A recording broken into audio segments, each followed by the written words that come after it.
Okay, so my goal today is basically to finish up this rig, just finish basic weight painting, hooking up the bag and stuff like that, and setting up the animation file and getting a basic walk cycle to kind of just kick things off. If there's any more time, I'll probably keep going, but feel like that should be enough to cover about 3 or 4 hours today. So, all right, let's get started.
Hey, Legacy, welcome back.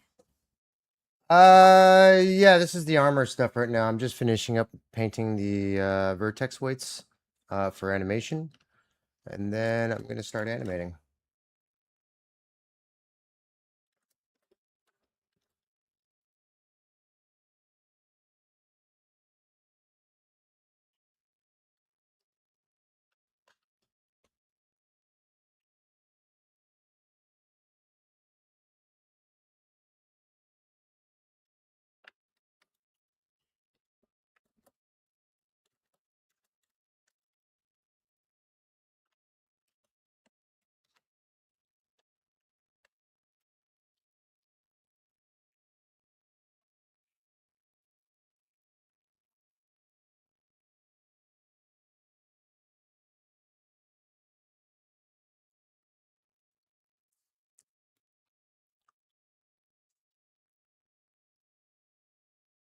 Yeah, in order for it to kind of work properly, you got to kind of break off the pieces a little bit, only because I need to be able to swap them in the game. So I can basically, so I can basically swap out each of these pieces. So like I said, let's say I want to change the boots. Well, let's say he doesn't have boots on, right? I can just change the, so he's barefoot now, right? And then when you get a pair of boots, you can put your boots on.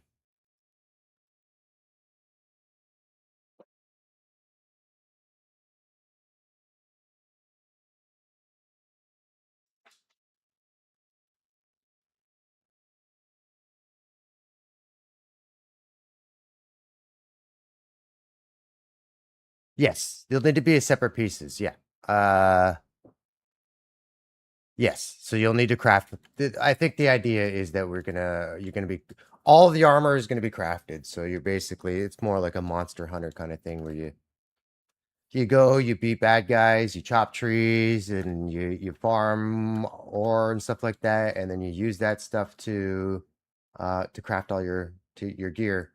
And then we'll probably like level gate. I think the idea is that we level gate some of the areas so that, like, for example, if you want to go into the mountains or a winter biome, you need to have warm gear. So we'll have like, you know, certain items that give you warmth so that you can explore the winter biomes. But yeah, like leggings. So all the leggings will be appropriate um for the armor sets too. So if we do have like a warm armor set, then we'll have to craft new leggings, new torso bits, basically the whole character effectively again. But we have a baseline, like the underlying structure that we need to kind of adhere to, like make sure the armor fits onto. But that's really about it. But yeah, everything needs to be designed because that's, yeah. What we don't have is the recipe stuff yet. My brother's working on all the components, all the resources that are going to be needed to craft. I'm going to be making the artwork for him, but he's kind of giving me yeah, at some point he's going to just give me a list of things. It'll list like, I need copper, silver, iron, and I need some sort of representation for these things. So a lot of it is just going to be like changing the color, right? So at least for resources. But yeah, armor is one of those things you just kind of have to build from scratch for each different piece of armor set. Just making sure that everything connects though, right? So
No, my brother doesn't have a channel yet.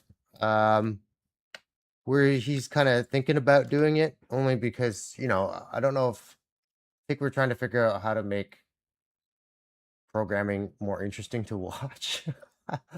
I think there's an inherent kind of like interest in watching a piece of artwork develop because it kind of moves somewhere.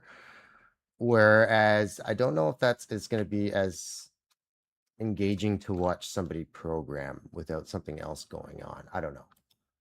It's just some things are a thing. And obviously, honestly, like even just doing some of this, there's a bit of nerves involved. Um, so I don't know. I'm not pressuring. We're not pressuring each other to do any of the streaming stuff. But it's not a bad idea. But I'll leave that up to him. As of right now, we don't have any stream for his stuff. Um, I'm thinking I might do some Unreal uh, streams, but I don't know.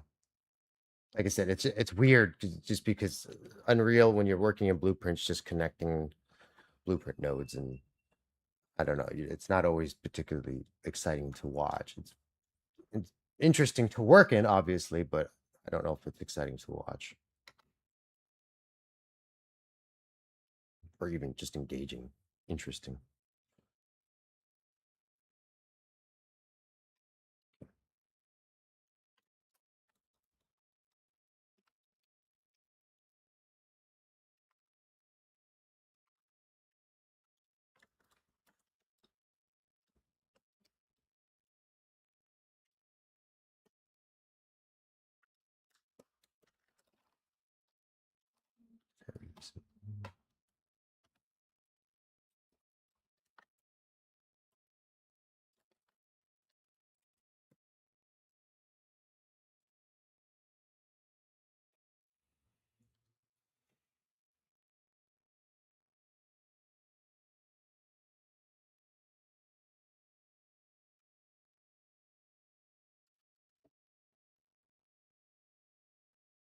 Animating Cascadar. Yeah, I've heard of Cascadar.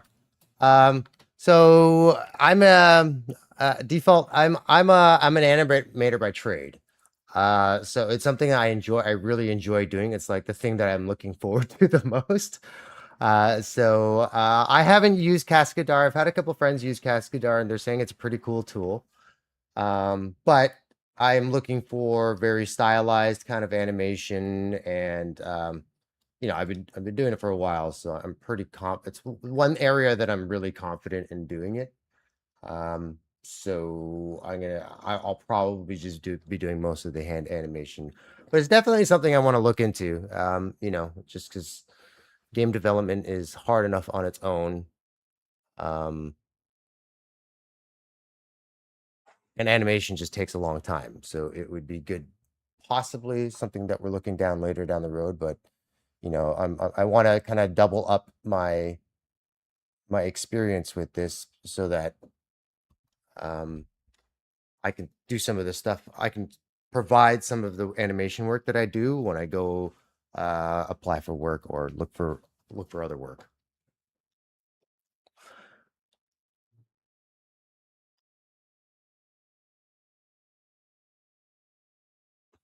Yeah, Unreal is definitely not a great modeling tool. I think for the most part, everybody is using Blender or some sort of external software for for modeling. I think it's fine for basic prototyping, just to slap in some boxes. Um,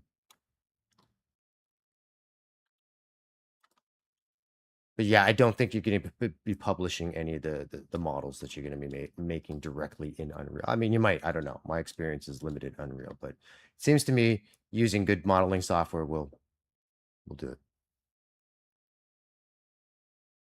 Legacy. I just use Blender to animate. So if you got a bit of time, once I finish kind of painting all the weights here, which I'm almost done, hopefully, um, you'll be able to see how I set up a basic animation, a link file. So what I want to do is I want to make sure I link the rig into another file, only because then I can continue modifying the rig. and then animating completely separately, so that it's a non-destructive workflow.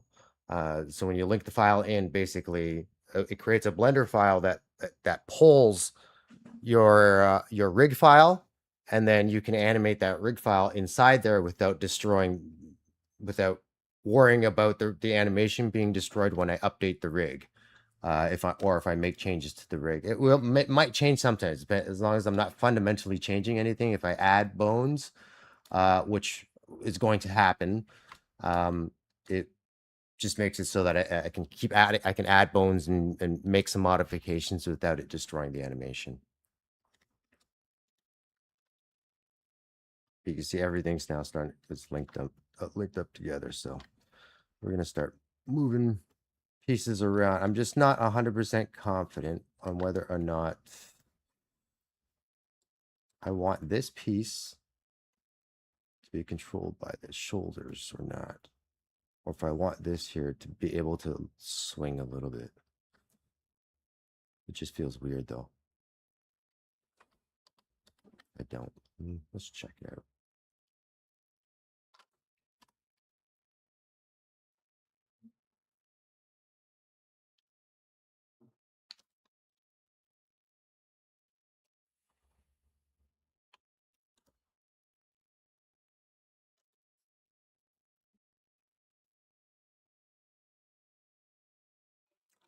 Yeah, right now I am multicasting to Twitch and to YouTube.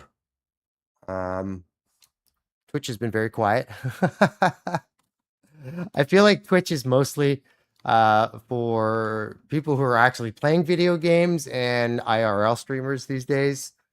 I mean, it got popular for a second for game dev, but game dev does not seem to be a particularly thriving community on Twitch.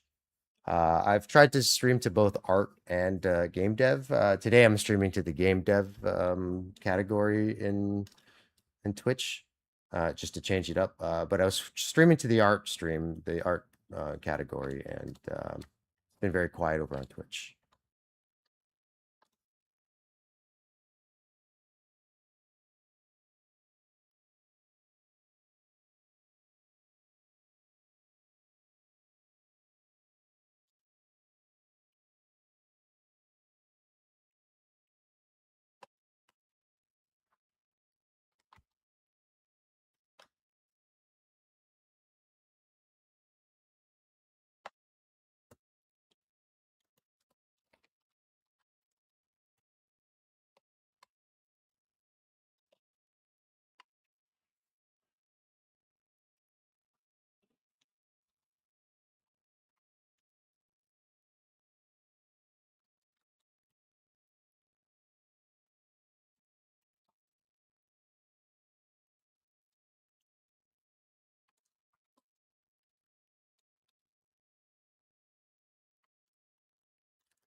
Yeah, honestly, dude, I don't. I'm not.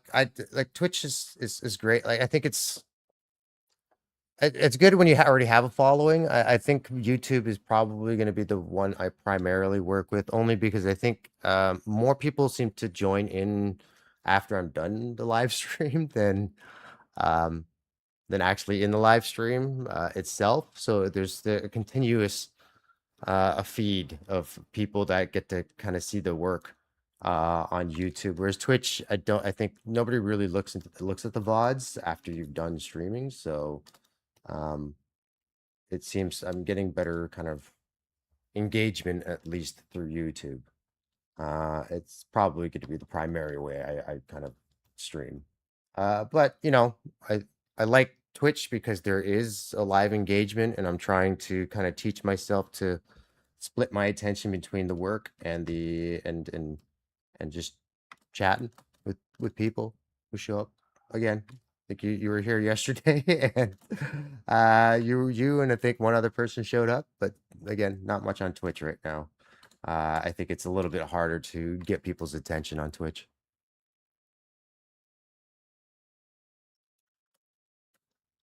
Wanted to fix this.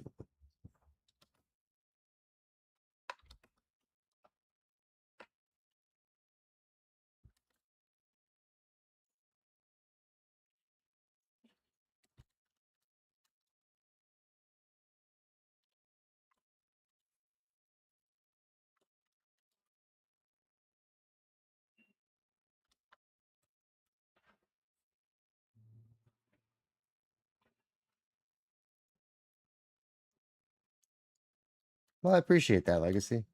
I'm gonna try to stream as much as possible these days, just because. Yeah, I'm still. I'm going. I have work coming up in July, but right now I'm off, so I'm gonna do this as much as I can.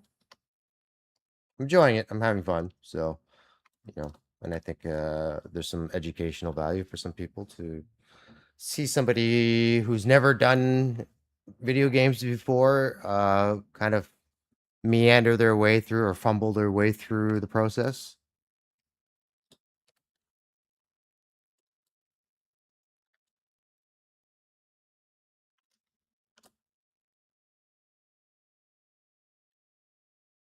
Will I have emotes?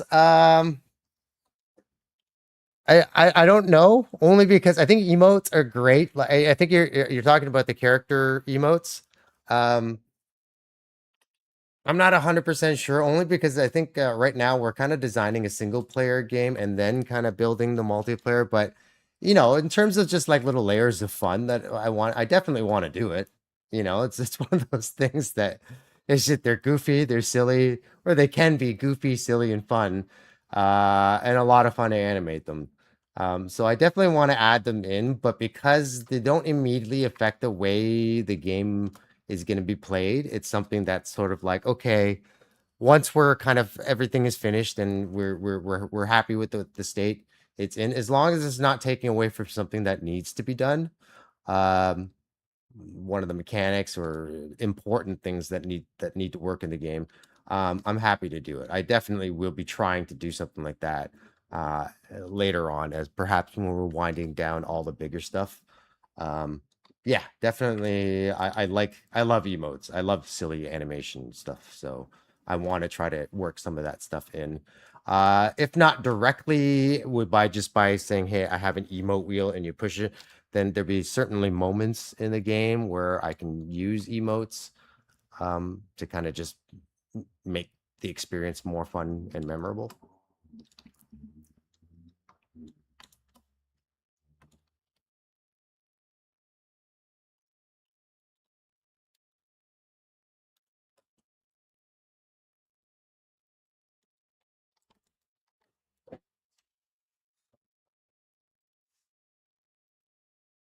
Okay, so I gotta add a few more bones, just because this stuff is not always gonna be here. Let's call this.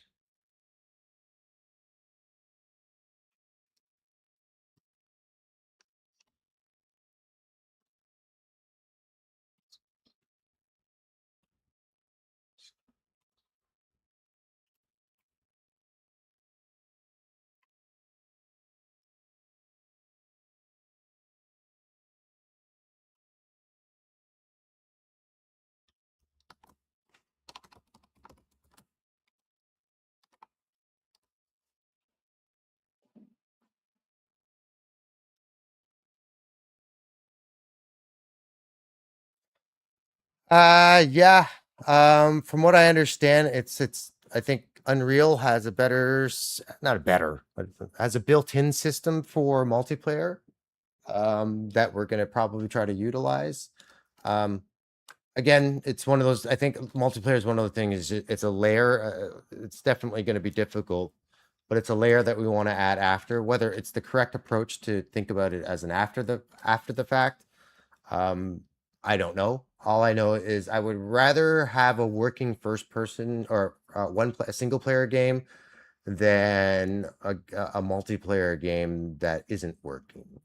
Because I think single player game is easier to achieve first and foremost, and then it's easier to add multiplayer after the fact. I think. I don't know.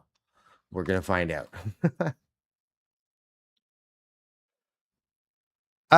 Right now, if you think about this game right now, if we wanted to do PvP, we would definitely need to do servers, right? You want hosted dedicated servers because you want anti-cheat and all that other stuff going on. But because this is a co-op right now, even if we do multiplayer, we're gonna go probably a co-op route.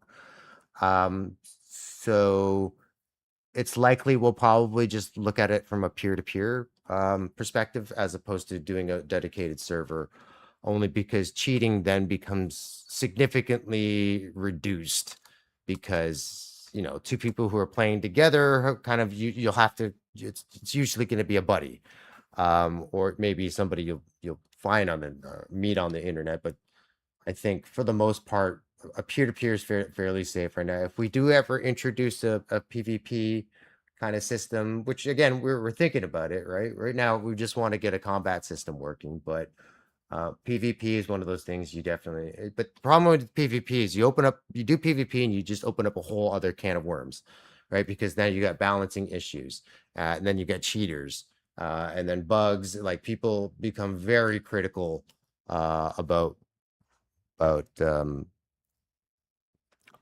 the servers. You just basically have to subscribe to Amazon Web Services and then spin up servers through Amazon Web Services or whoever other whatever. I mean, it doesn't have to be Amazon. That's just the first one I can think of off the top of my head. Um, but yeah, that's basically is how you're gonna have to get started. And then they cost money. So we're also gonna need money and startup capital to do that as well. So at the end of the day, as indie developers, I think our options are going to be very limited financially, and spinning up servers through Amazon Web Services is probably not going to be uh, within the realm of our abilities at the current state we're in. So I think the best thing to do is just a peer-to-peer connection.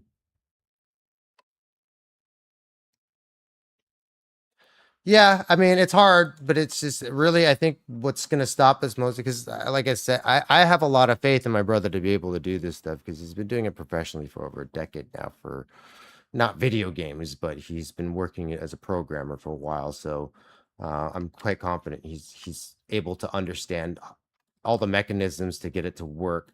But the question really does come down to we don't have the money to spin up servers and do stuff like that yet.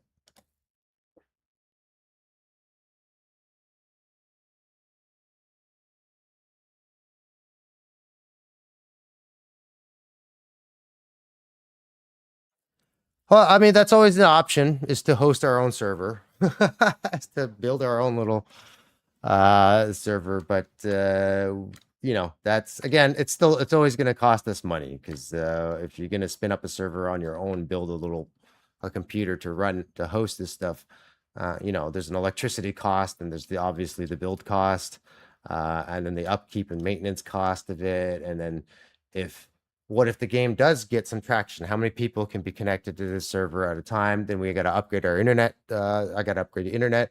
So ultimately, it ends up being much cheaper just to go the route of Amazon Web Services or getting somebody that is dedicated to hosting, um, to do it that way than it is to host your own.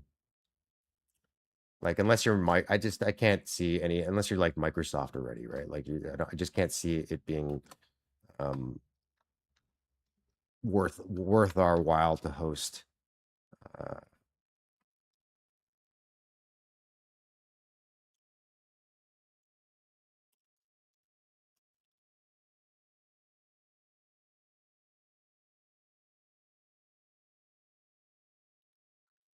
hey Usar, yeah, yeah, dude. I'm welcome to the stream. I'm definitely gonna be doing some animating today. I'm just finishing painting up some of these weights, so it'll probably take me about another half hour to set up. So I'm probably gonna start animating in about well, how long? Probably about half an hour, about half an hour, 45 minutes. I'm just finishing up this stuff right now. Some of the weights I'm not particularly happy with how they're working. So, whoops. So I'm gonna go ahead and clean up some of that stuff.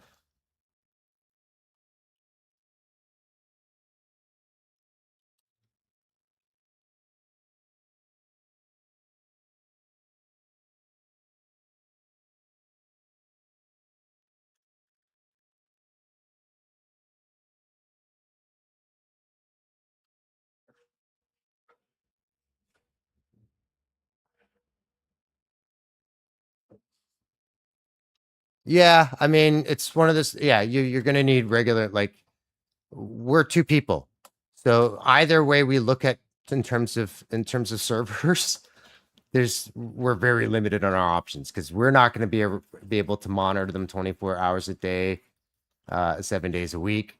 Um, so it's effectively, if any kind of dedicated servers, you're going to have to. It's going to cost money because we don't have, whether you got to pay somebody to do it, or there's some of it's automated, but it's just it's always going to cost money.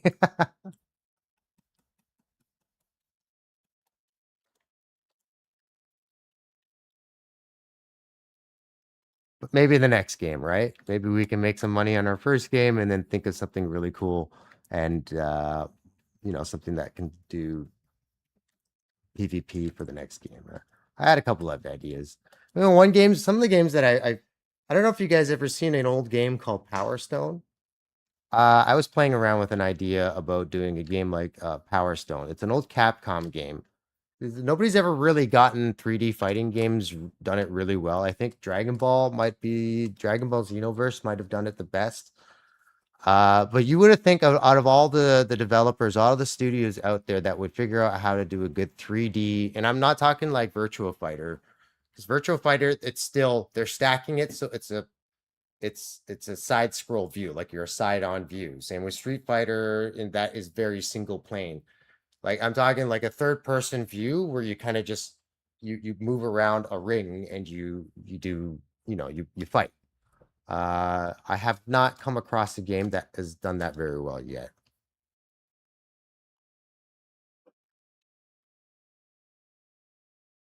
Minecraft. I didn't know Minecraft would be good at something like that. I guess Minecraft is a bit of a catch-all though. It does kind of like everything. It's sort of like a Roblox thing. You can kind of mod and do anything you want in Minecraft.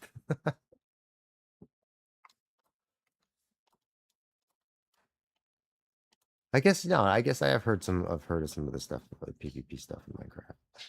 Yes, I gotta add some bones here. Mm, oh, I know.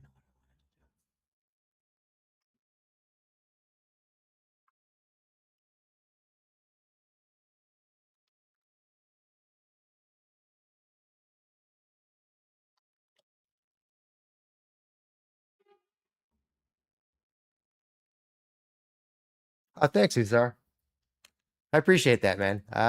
Yeah, it's animation's the one thing I kind of really want to kind of feature, especially because we're not using the prettiest assets. It's one of the things even my brother's like, well, we might not have the best looking game, but it's going to be programmed well, right? And from my perspective, it's like, okay, yeah, that's right. I might not have the best looking game, but I know I'm going to animate it well. So that's lean on the skills that we're good at, and I think that's again, it's one of those things. I'm just it's like a double thing. I'm just trying. It's a great way for me to help me build a reel to move into gaming, and it's a great way to start standing out in terms of because I don't think a lot of indie games, I don't think feature a lot of people were professional animators. I know professional artists, and there's some great animated indie games out there, but I would like our game to, if anybody is looking at it, is like, well, yeah, it's not the best looking thing in the world, but man, it's animated really well, right? Like the animation is going to be one of the key features of the game, especially with the bad guys, boss fights. So I'm a huge fan of like Elden Ring and Monster Hunter. So I want the animation to be extremely readable, right? So when a boss does a combo, it's meant to display there so that you can learn that combo and understand how the animation works and the timing. I don't know if I'm going to go as far as not introducing a health bar on bosses and you forcing the player to read the posture. So if the boss is injured, instead of being able to see the life ticking down, you can look at the animation and be able to tell what state it's in, right? So if it's injured, it'll limp or do things that are signaling to the player, it's injured and it's in a weakened state, right? Yes, Monster Hunter is it's some of my favorite combat in the game. It gets some criticism from people who like really snappy fighting because there's a lot of like lead into the animation, so it's not like you push a button and you immediately get a jab, right? You have to time your hits with the monster's hits and all that stuff. So I have a lot of fun playing Monster Hunter just because I like the timing. And I just find it really, really satisfying once you start figuring out all the animated mechanics from that game.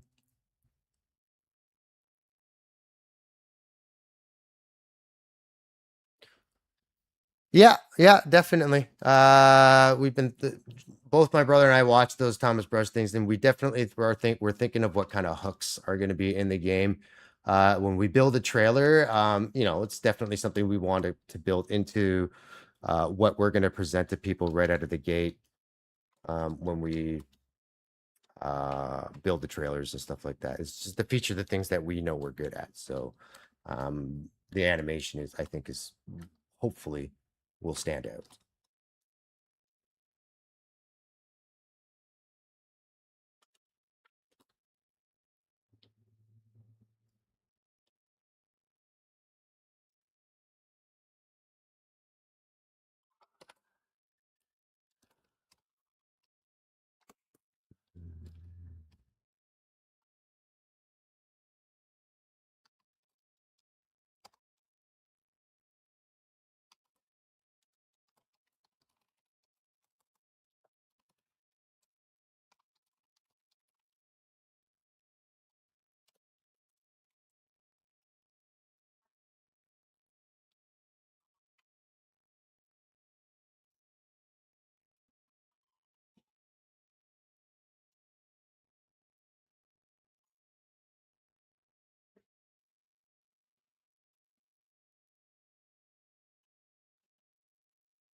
Who's our? You basically read my mind on that one, man. That's exactly how we're doing the orc animations.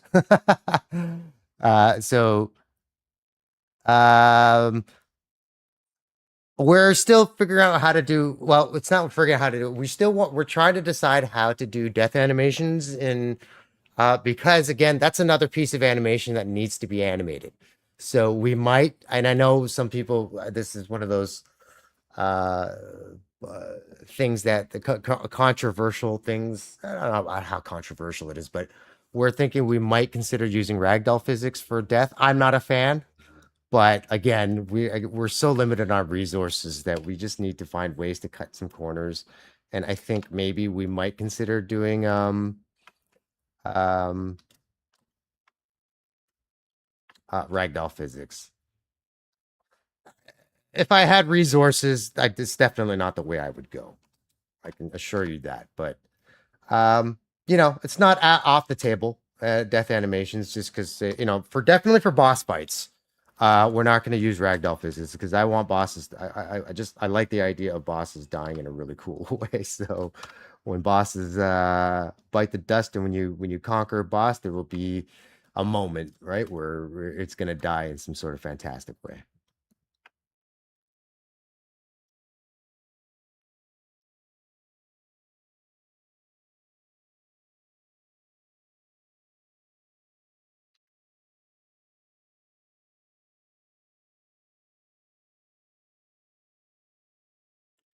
Yeah, I think again for it's just the weaker minion types, we might just do a ragdoll, or we might just I don't know. If you've ever played Valheim or something, like we might just have them pop and just throw in effects in there. I don't know. I want to do as much of the animation as possible, but you know, time. I don't want to get stuck in that thing as an artist where you're just like, no, it's got to be pure. Everything's got to be done the right way, and sometimes you gotta we gotta make some sacrifices in order just to get some shit, just to get them things done, right? So, um,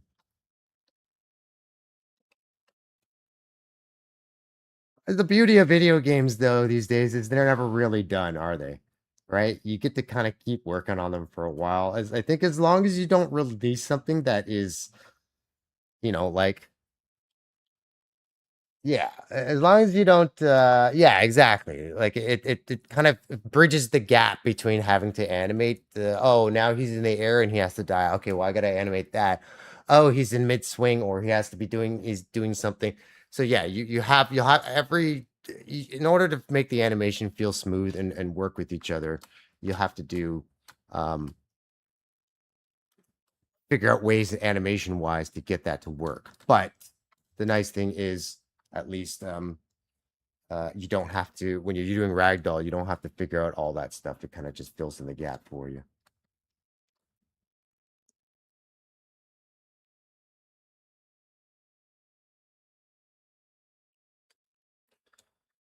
Okay, so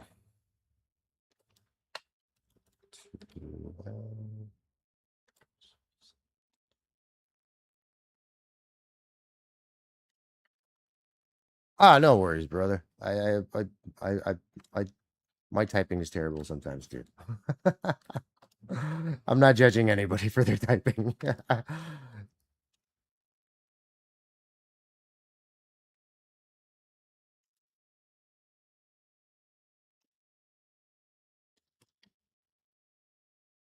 Sure, I can make a bone there.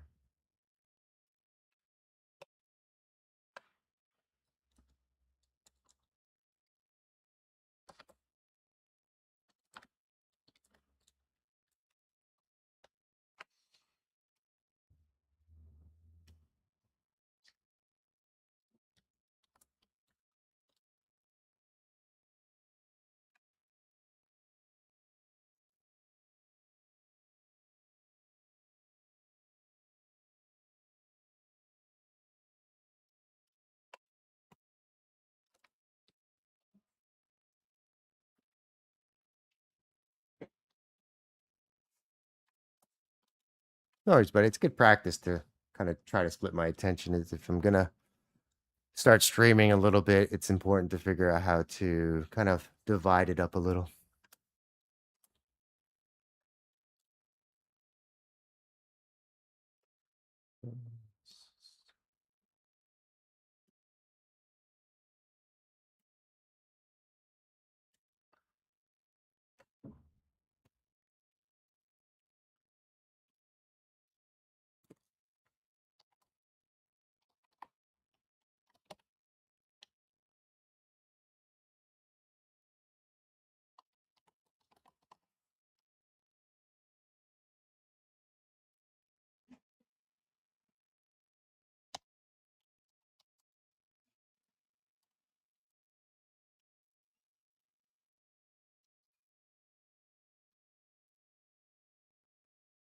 I hope so. It's actually been helpful since you've been showing up. I feel like I'm a little bit more able to divide a bit better because I'm trying to be conscious of it, right? So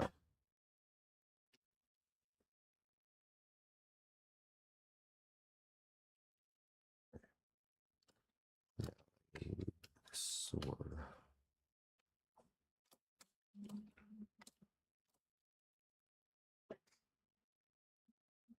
Hey Lisa Jean, how you doing? Everything's going great. Just rigging up my character right now. Just currently I'm putting in the socket bones. But yeah, I'm pretty much finished rigging him up. I just want to get the weapons down so that I can pin them down when I start animating. I should be animating in a couple minutes, probably about half an hour or so. Lisa Jean, I want to thank you for being the first person on Twitch to pop by and visit me. It means a lot. I've been streaming for the past week and a bit. I got some peeps on YouTube's popping by, but you're the first one to pop by on Twitch. So thank you very much.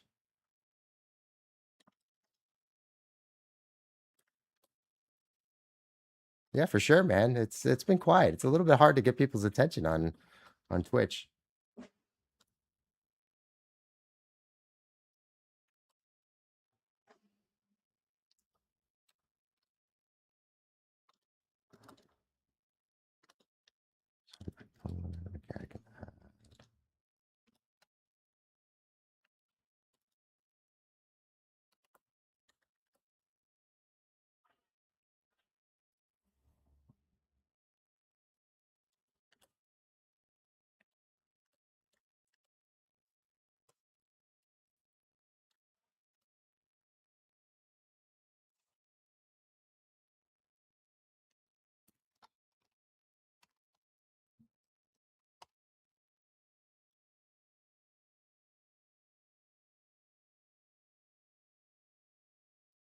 Streaming's going good. I'm enjoying myself. I got a couple people, like I said, on YouTube popping by, so that's been cool just to have some people to engage with. It's a little bit tricky to split my attention between engaging with people, and because I'm new to it. I literally just started last week, so learning how to split my attention between people who are watching and chat and um doing the work itself. It's been a bit of a challenge, but I'm slowly figuring it out. I gotta be honest though, I kind of enjoy having people to chat with because I've been working from home for the last little while, and it almost feels like I'm back in the office and chatting with people again.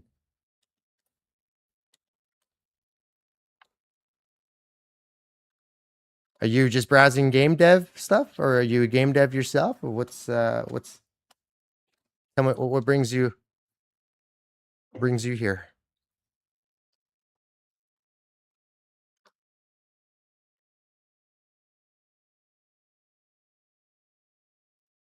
I set this as custom. Set custom.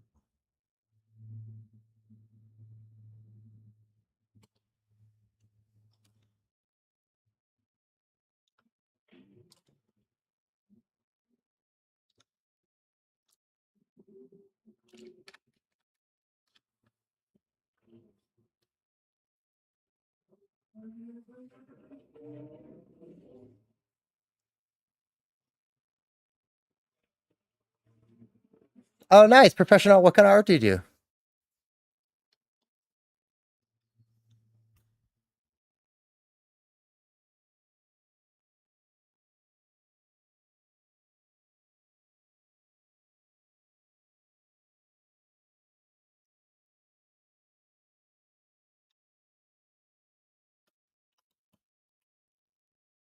Oops.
I'd love to hear some suggestions for my channel. I'm brand new to this, so I'm open to anything. I mean, if you've been a professional artist doing this for 6 years, I would love to get some input on how to get the aesthetic of my channel up there. It's one thing I know I haven't did like I basically just started uh I just started streaming. I was like, you know what? Screw it. I'm just gonna start streaming. I want to see what kind of organic growth I can get out of it. So I have not put much effort into my uh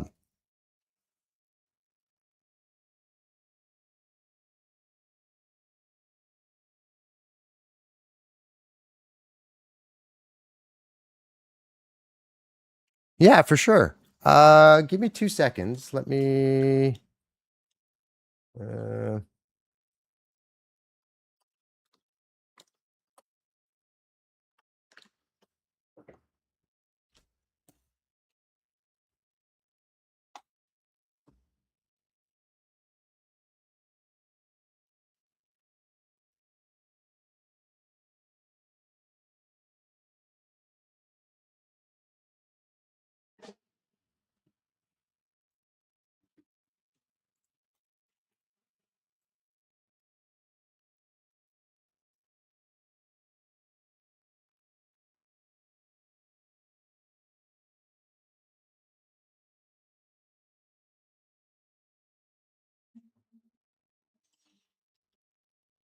Give me 2 seconds to just sort it out now.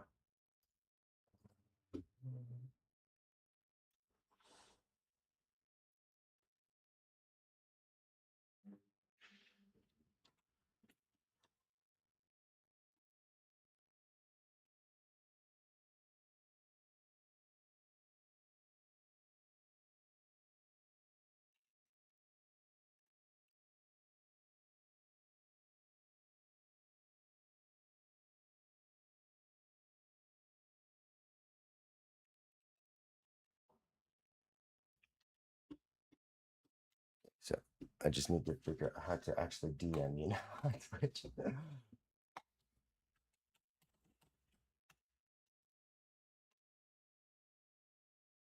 Birthday to you. Happy birthday to you. Happy birthday, Red Ripper. Happy birthday to you. Very nice. Don't sing, please. Okay. Listen. You may not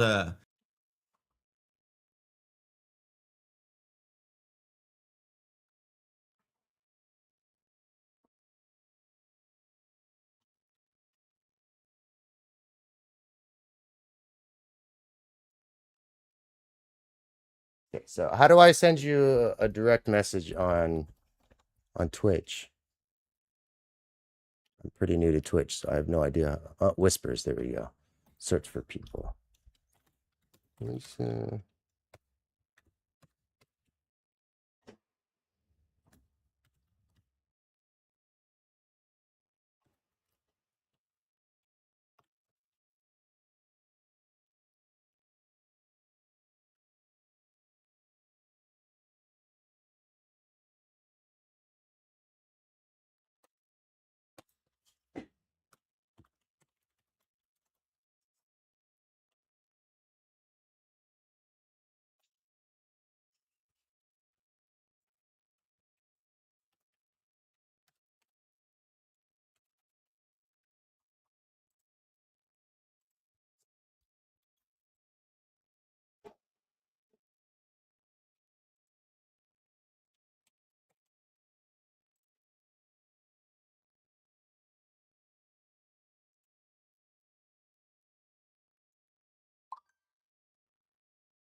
Oh boy. It's telling me this phone number is linked to another account. Enable additional account creation in settings page of that account in order to use this phone number again. You can look me up. Shoot, maybe.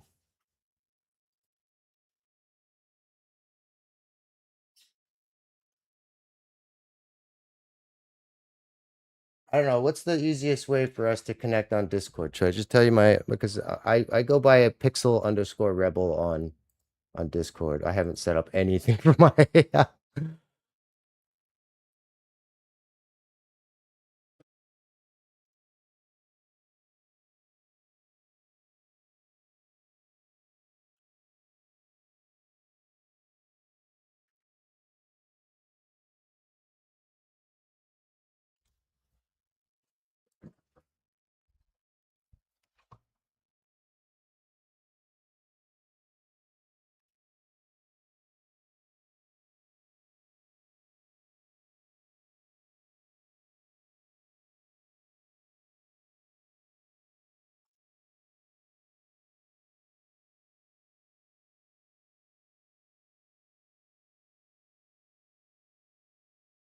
That's my username on Discord. I don't know if that's gonna help you find me. I just I gotta set up a whole bunch of I gotta relink my Twitch account stuff, and that might take a second. So I could do it another time though.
Got it, Lisa.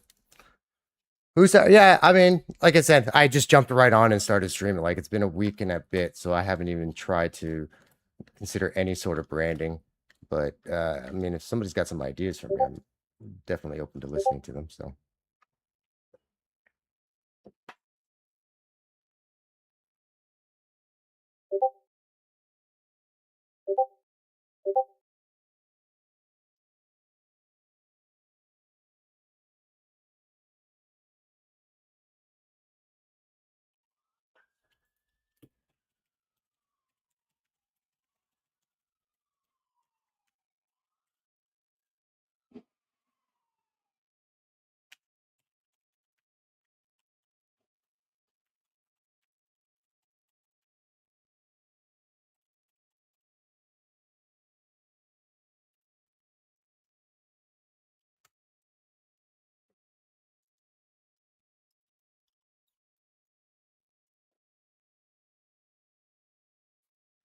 those are really cool.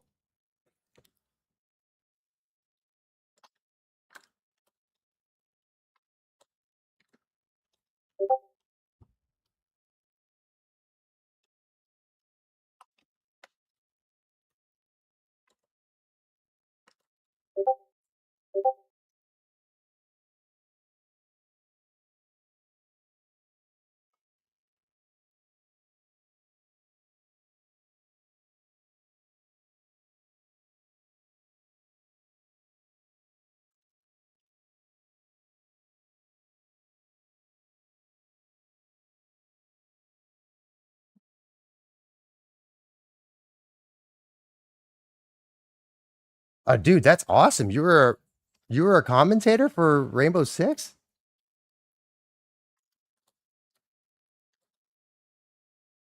There's so many games like that I wanted to play. I just never got to play, but I know Rainbow Six was dope. Polish commentator for Rainbow Six World Championships.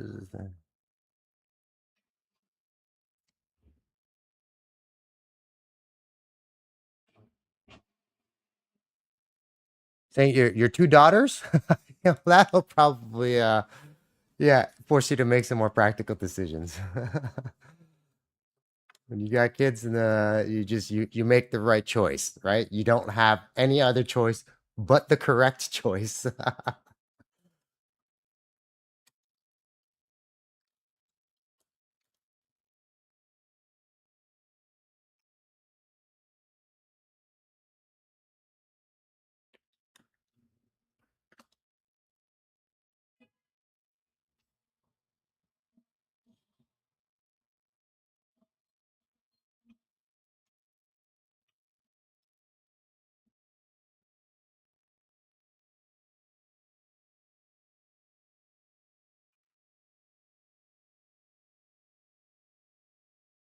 Nice.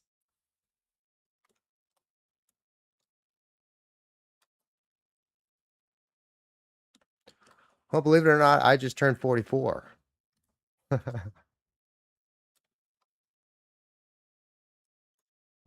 you know, 40s aren't what they used to be. I remember when my parents were in their 40s, I just felt like they were older. They probably were felt like they were more or less the same, but I think people age a little bit differently now.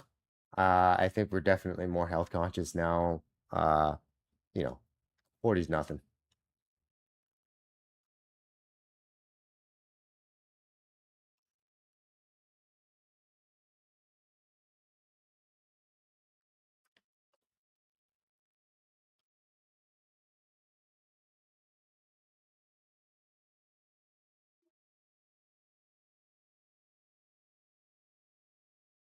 National Esport League or 6 for 3. Dude, you've been super active, man. So are you still doing that kind of stuff as like a hobby, like part-time? I mean, it sounded like you were pretty good at it, dude. I don't know. Maybe like going to programming, maybe if there was a way you could have kind of done maybe one part-time or something like that. Because these days I just feel like the more you can, I know it's more work. And I guess maybe that's ultimately what it breaks down to is the uncertainty of it against a regular paycheck. But, yeah. I mean, it sounded like you were pretty good at it.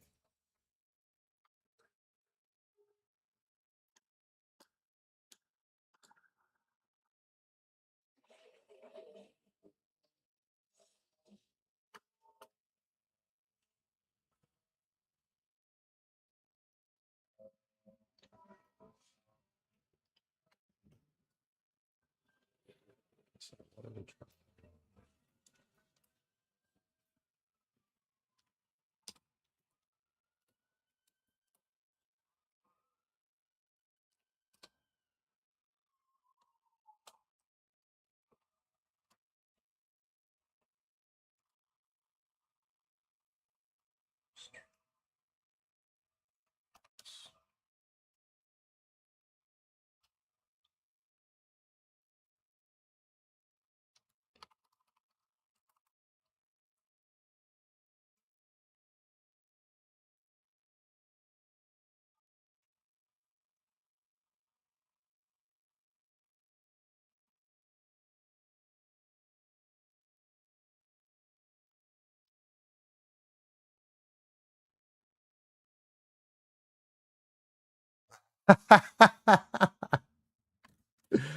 Yeah, I can see how when you try to make a video game sitting behind a desk playing video games all day, it might not promote the best kind of personalities.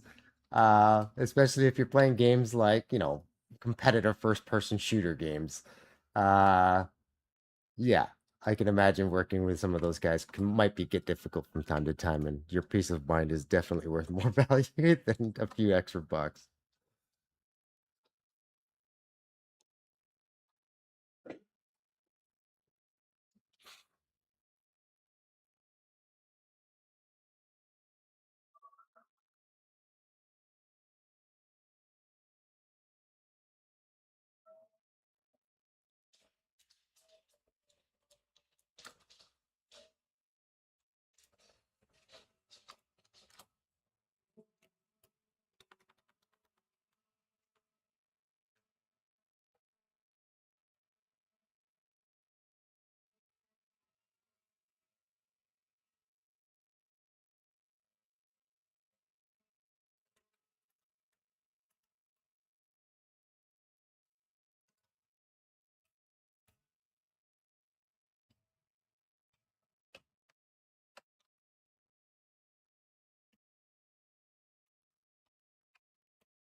Yeah, that's you're reading my mind, dude.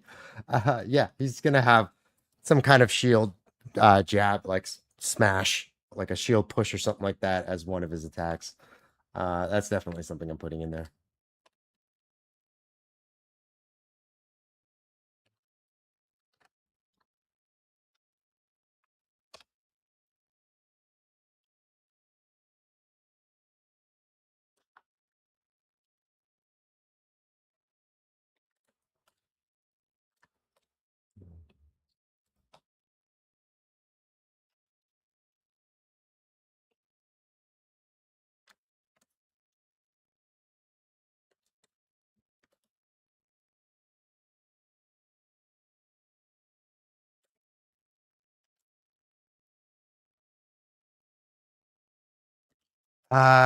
I actually have a copy of For Honor. I've never actually spent too much time playing it before.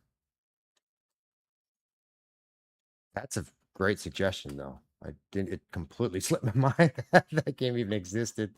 Maybe it's because of all the Ubisoft kind of controversies these days. That just kind of Ubisoft has been kind of out of my mind for a bit.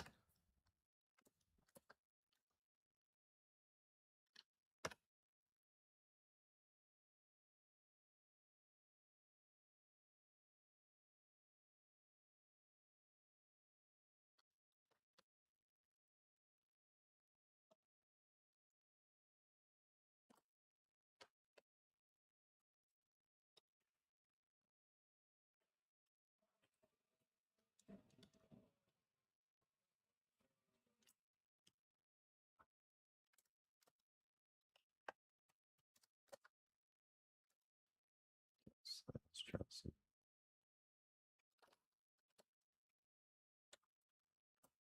Might have to set the pivot for that shield.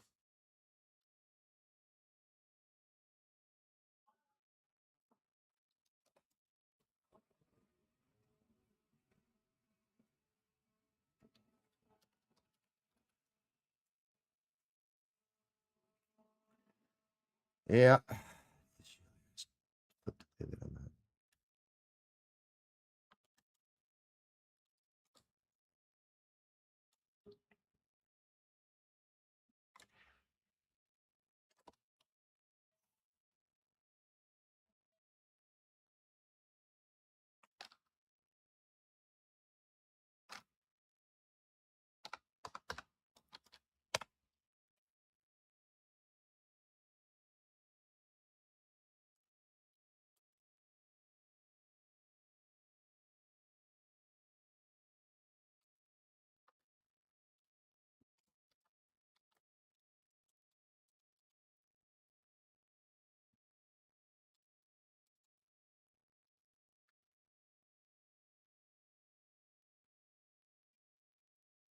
I actually played the Division recently.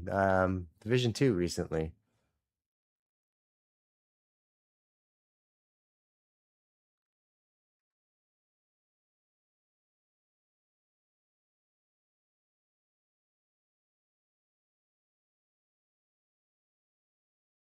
They definitely had a great run of games. I mean, I haven't actually played the new I guess it's Assassin's Creed.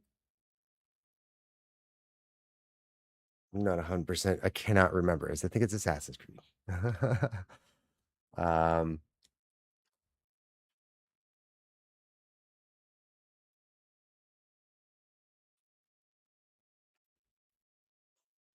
I was a fan of the first Assassin's Creed. That was, and then the second one, I was just a fan of all of up the Black Flag, and I kind of stopped playing after Black Flag.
Yeah, the Division was definitely a fun shooter, like looter shooter mechanic. It was the first game to do the extraction as well too.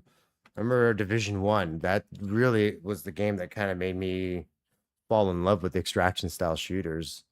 I mean, Tarkov just took it to the next level, but Division was definitely the pioneer of that kind of game.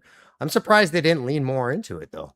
Like they're the pioneers of the extraction shooter, and unfortunately, they didn't really capitalize as much as they could have. Still great though.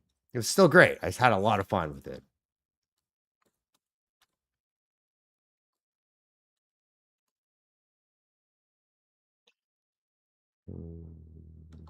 You know what? I think there's another way to do this.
Bingo.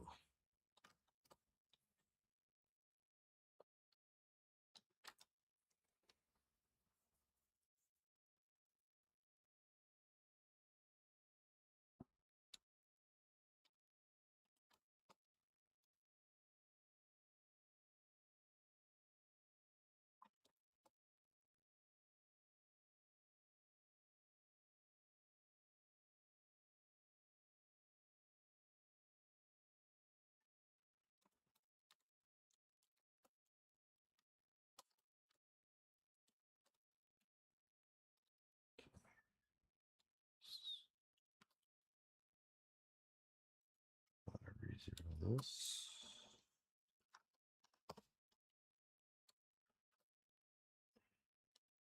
This constraint.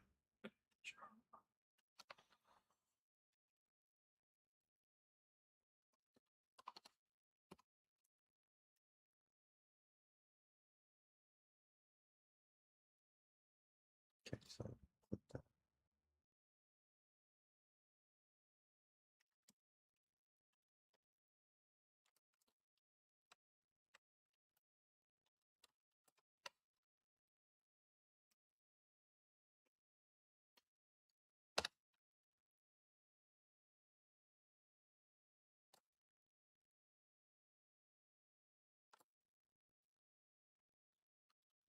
Which way did it break?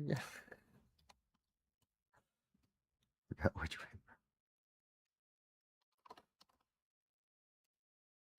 So I gotta rotate it 90 degrees.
No.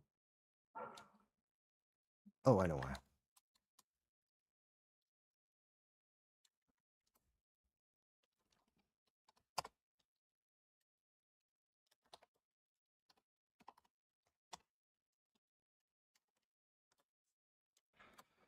That does it.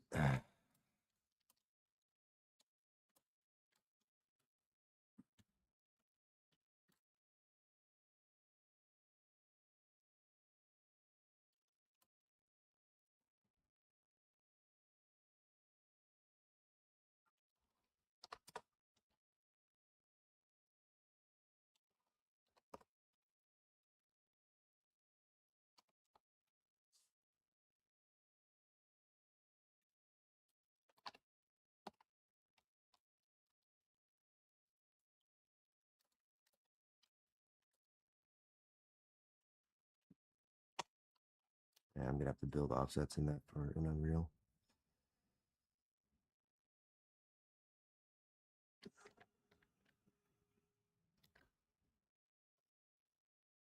It's a big offset too.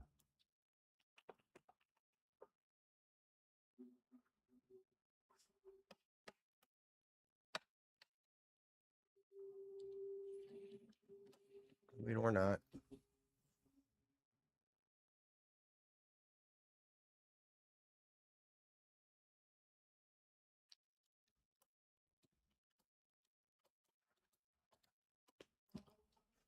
Hmm.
I just need an offset for it. I don't know. I need a break. I gotta take a short break. I'll be back.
The bone between the legs, these are just basically constraint bones. So when I animate, in order to build constraints, because everything needs to be contained in an action, inside a Blender, so I can work inside of one file. So what this allows me to do is, for example, if I want to do a two-handed sword, for example, you don't want the arms driving the animation. You actually want the sword driving the animation. So I pin the sword to one of these constraints, and then I pin the hands to the constraint. So I'm just driving both hands with one sword. That's basically what this is built, what I'm building this for. And then the only problem is if I build external constraints within the animation file, it becomes a pain in the butt because I have to reassign everything to the same action. It becomes a pain in the butt. Whereas if I just build the constraints right into the rig, um, I never have to worry about turning constraints on and off and between actions stuff. It's a bit technical, but it just makes my life a bit easier so I can so the reason there's three of them is because you want some potential for offsetting. So if you think about how you hold a sword or a gun or anything, a pen, right? It's not a firm grasp all the time. Sometimes it's going to slide around, it's going to move a bit, it's going to rotate.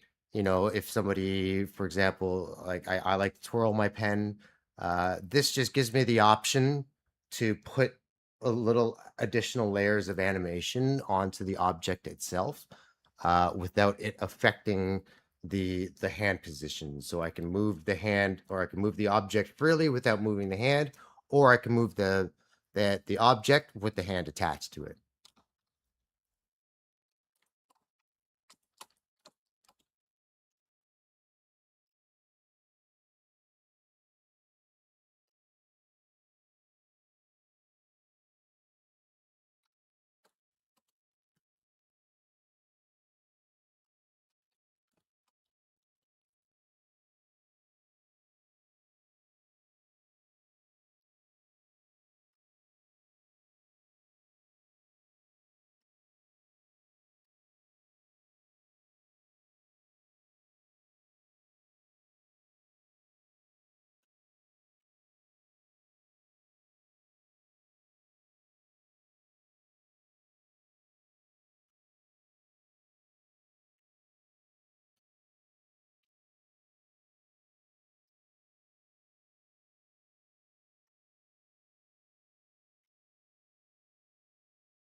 Constraints.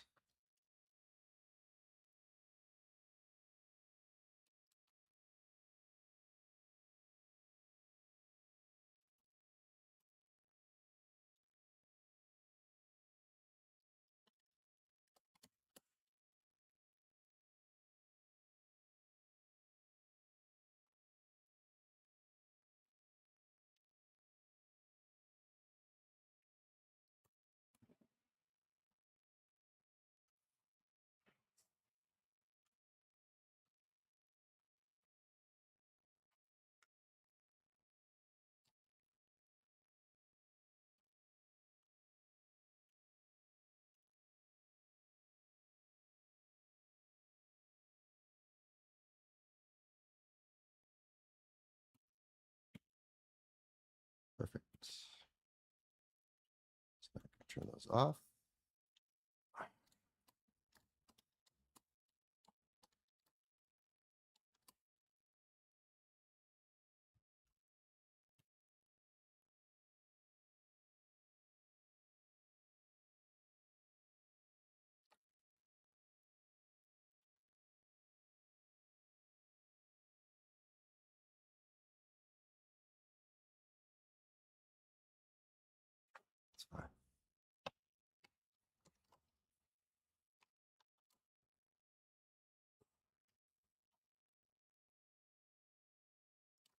Ooh, look at this.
Ah, shit. Forgot to parent those down.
using a copy location. Let me try that.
Yeah, I have to do it under the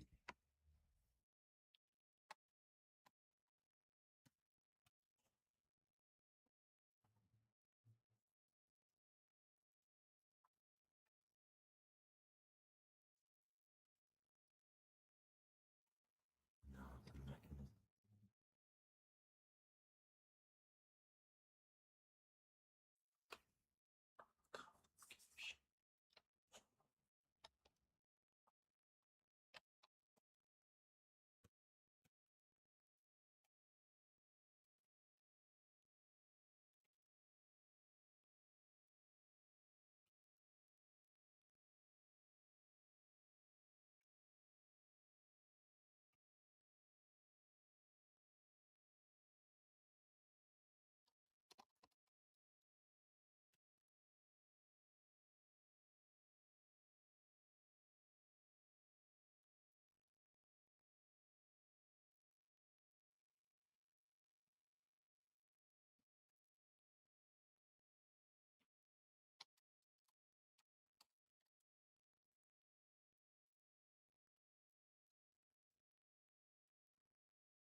Hey, Sandtime. Sandtime Monkey, what's up?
Properties, relations, compare rotation. Does that fix that? Ah, perfect.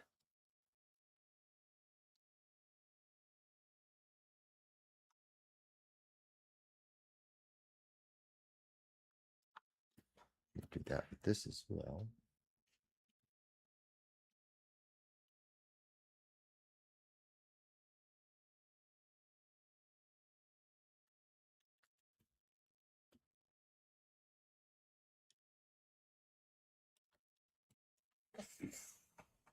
Damn.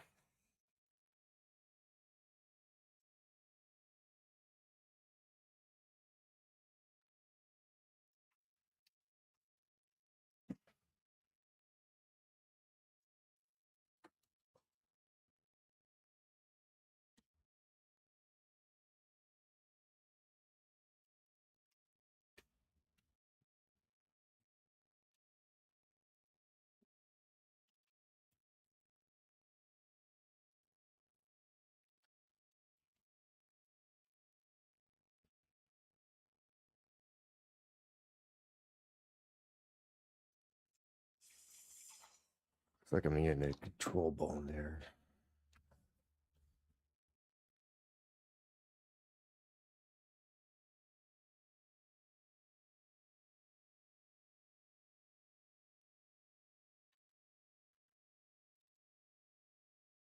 Yeah, control bone.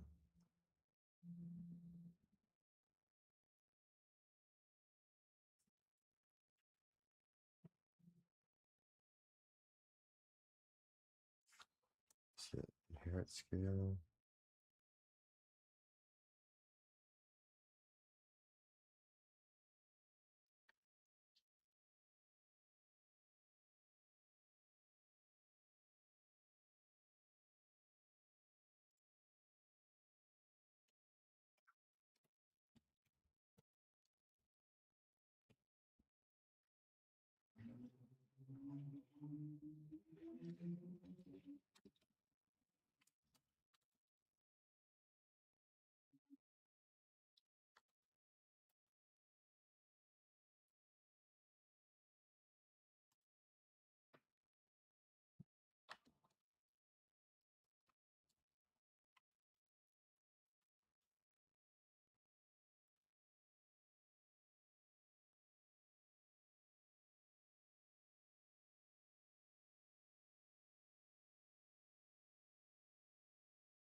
Should do would be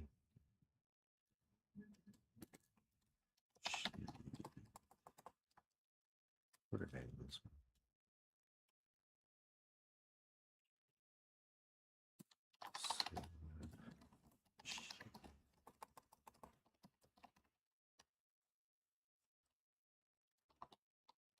Pin.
This work? I don't even know if this will work. um.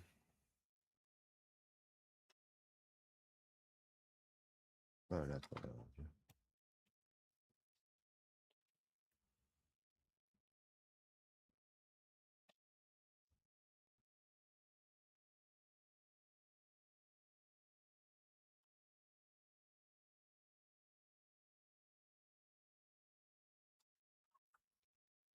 Get straight.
Hmm.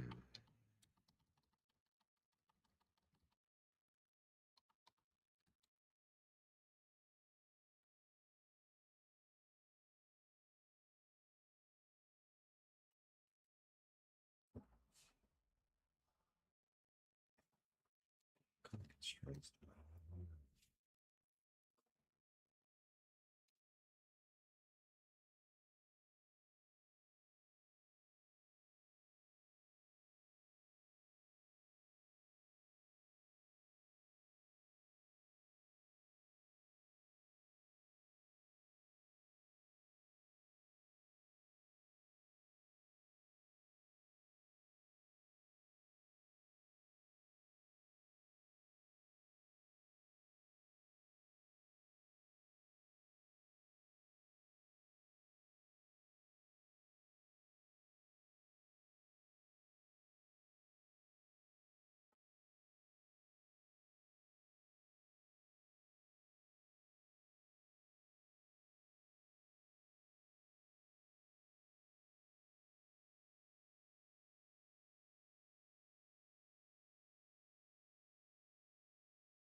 I think maybe what I need.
Ooh, did I get it? Yeah. And then I want to do copy rotation on the master.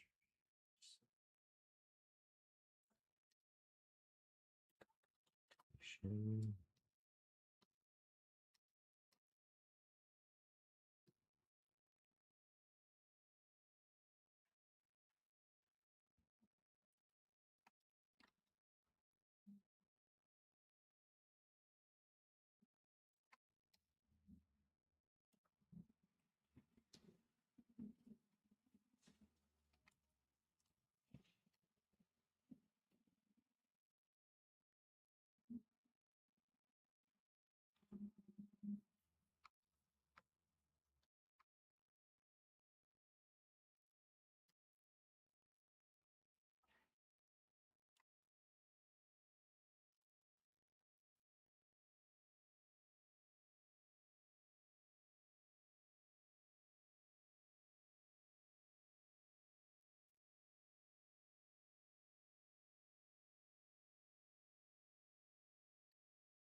Uh, right now I'm trying to figure out how to get the sword to work like the shoulder.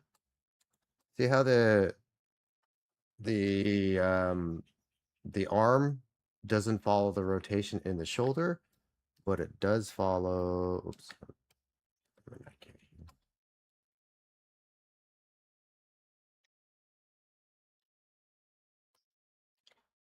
Okay, so see how the arm slides with shoulder position, but doesn't rotate with the shoulder position. That's basically what I'm trying to do with the sword sheath,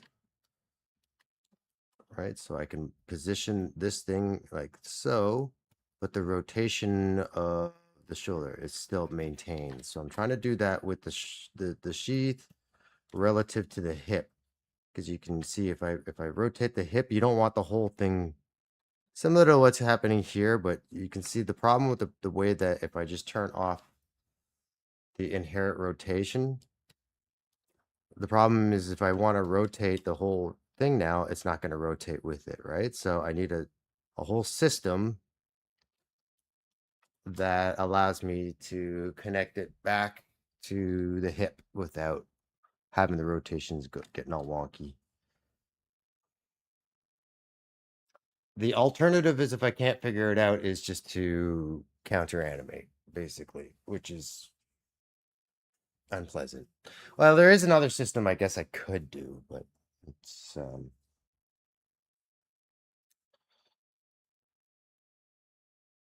yeah, it's not the best way to work because it requires lots of different weird constraining. So if I can figure it out inside the rig, that is the optimal way to do it. Otherwise, I'll just have to manually animate it.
I think that might be doable.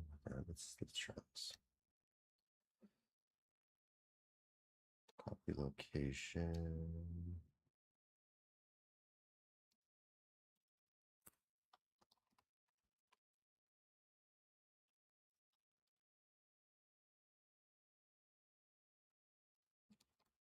Oops.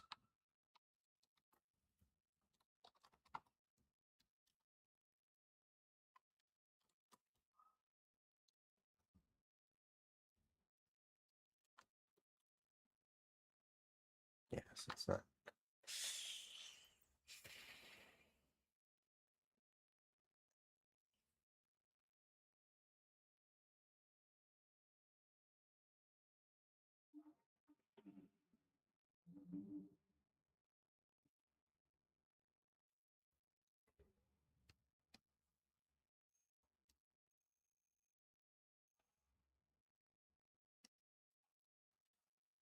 Sometimes it just gets all screwy once I put in that.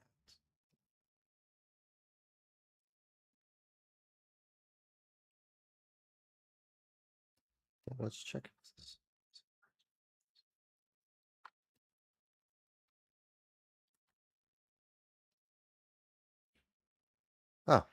working.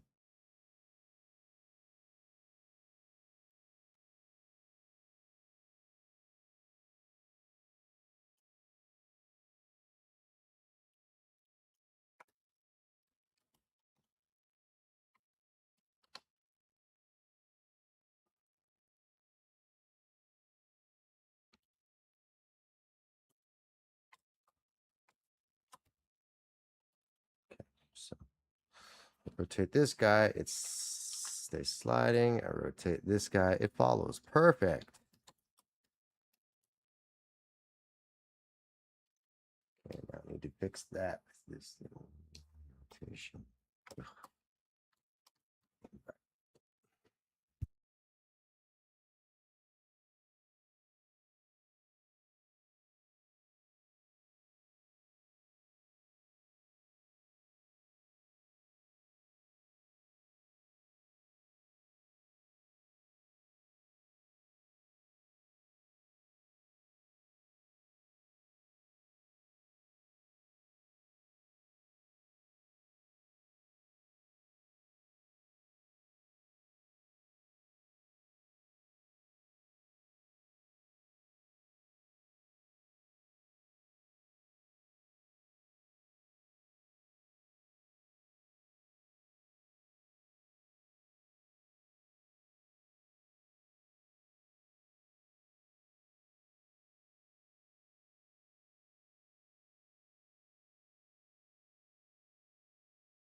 That's no good.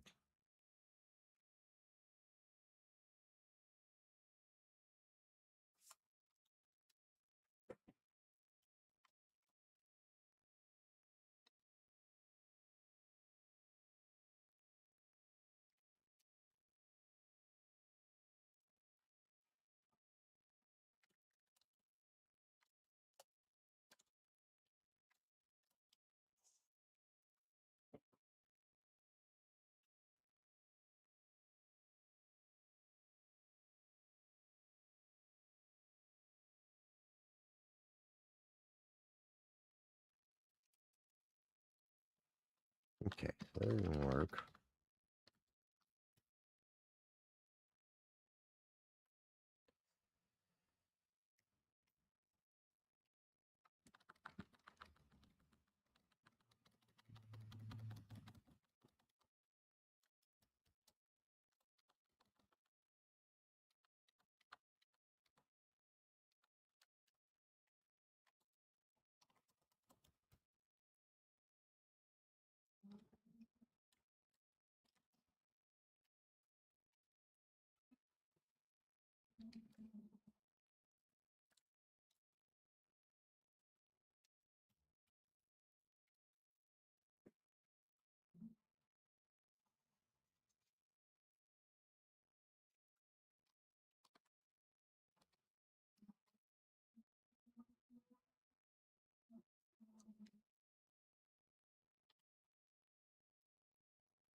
I just have to counter animate this thing. God dang.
Wonder if I could do that.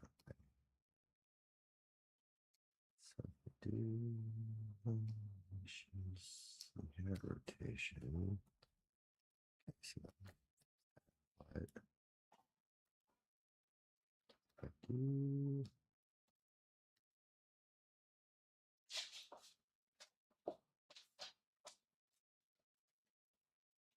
copy rotation.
Does it work?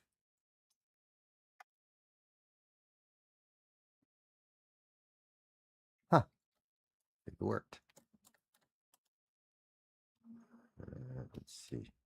Edit reference bones, match rig. No. No breaks.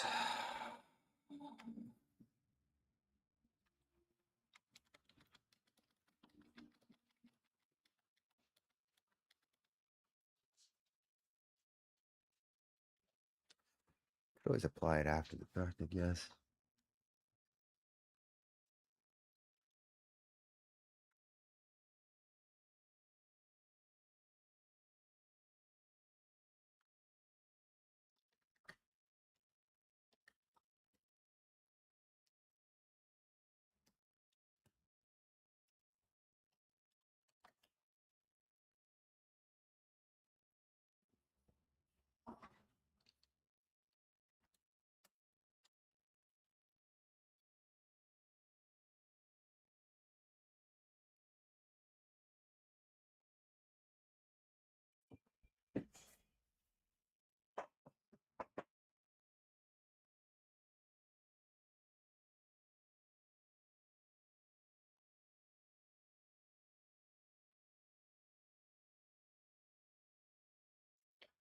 Yeah, I could probably do it like that. Yep, I could do it like that. I'll just add a copy rotation after the fact.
Yeah, maybe do that instead. Okay, let's try that.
is doing what I want it to do.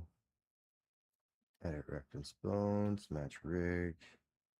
Anything broken? Still working?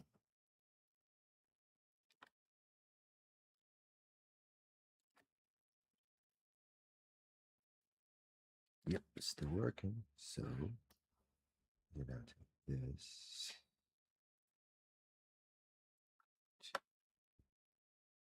Edit. And constrain that, and that should work. Pose.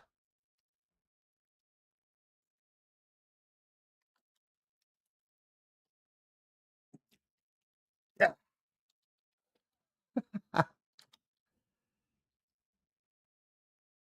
Did I? Come on. Yes. Yes. That's it. Okay, edit reference bones, match rig. Yes, nothing breaks. I just got to do that for the gun.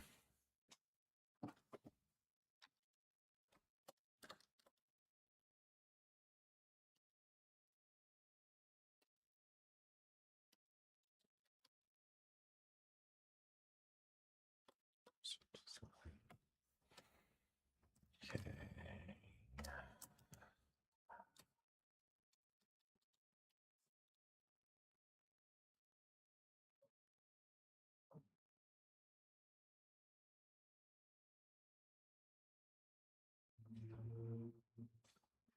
I'm not exporting these bones, so I don't.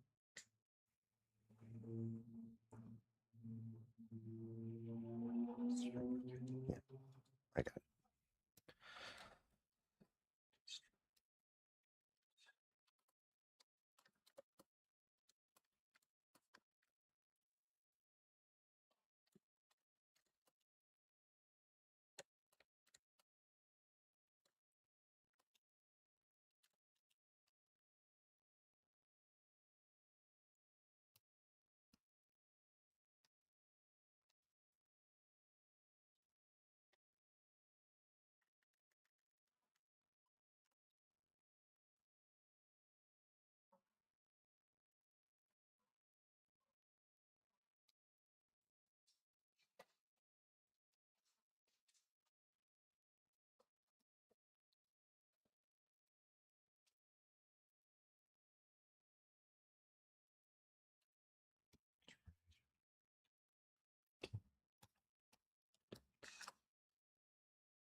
Yep. That's what we think.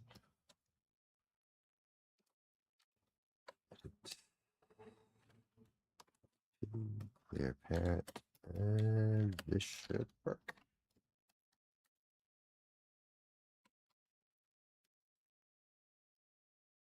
Edit reference bones, match rig.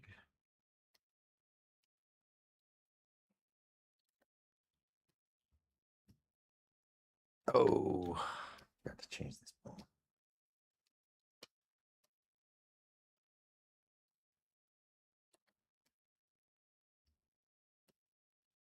There we go. So it shouldn't follow when it does that as well. Perfect.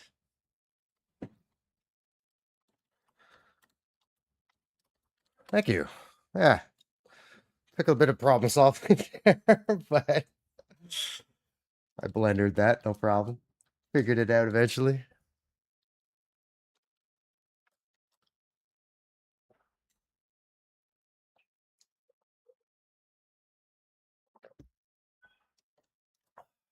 A bit now, just to get the setup. Should save this before I lose it. Test everything else out. Yes, it's working.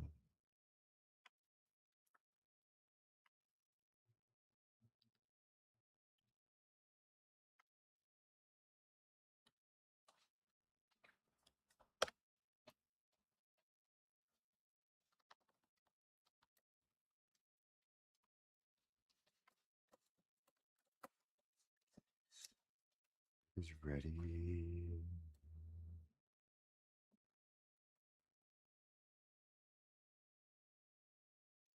That's good. Players good.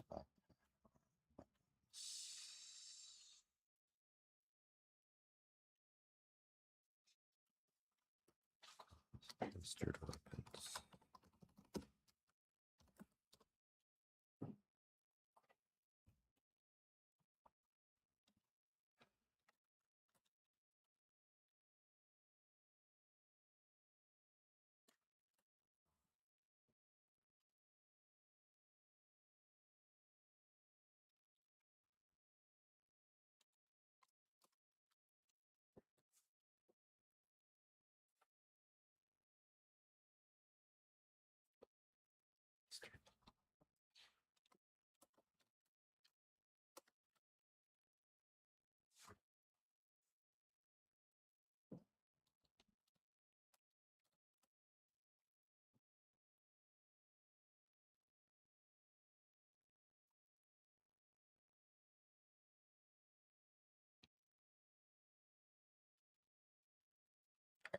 The sword thing, the sword animation from the orc, that's mostly for the enemies.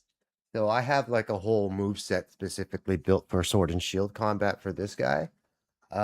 Which does include like a shield bash, like a shield kind of thrust or a charge. Because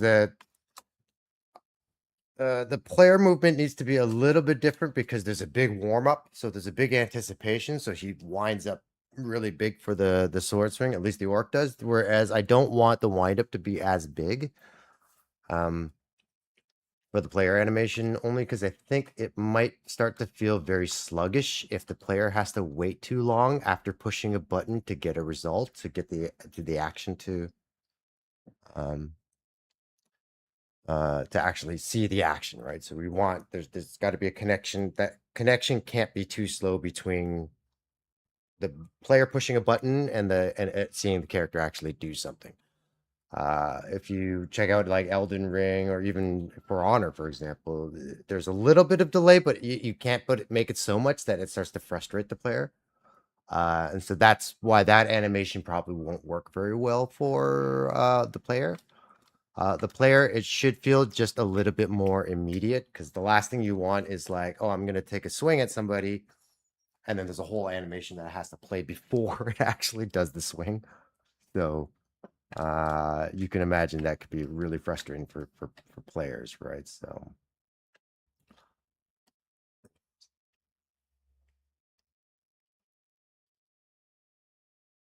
okay, so I can actually hide these now.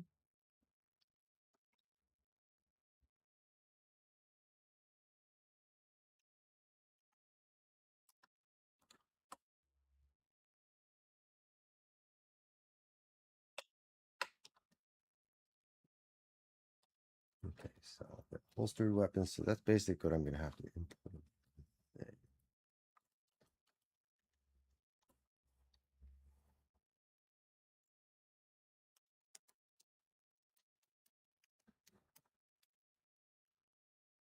Yeah, my brother has he's already started coding. We're doing some bad guys. He's working on bad guy stuff right now. Actually, he's working on implementing the combo animation I did for the orc, as well as other little things that we need to sort out. Like we need the enemy behavior to understand not to stack up on top of each other. So the AI needs to be robust enough to be aware of other enemies within the vicinity, so they don't bump into each other. And then we have specific behaviors that we would yeah, yeah, he's well informed on everything that I'm doing right now. So there's I'm actually I have a my Discord. We coordinate everything on Discord. So I share all of my artwork with him on Discord, as well as in the project because we have the project is linked. And then I basically upload all the stuff and I publish it right to the project, and then he has access to everything. So yeah, he's seen the main characters and he gives me feedback on it. And we both agreed like some stuff like the face needed to be redone, just because the Cinti asset is not the face isn't very good. This isn't a huge upgrade. Again, we got to measure how much time we're going to invest in doing all these things. So if I do super detailed faces, then you do it once, you got to do it for all the other characters. So we're trying to keep the style simple so that we can just bang out some assets quickly and not have to think too much about design because I find it's design that takes me the longest to get through.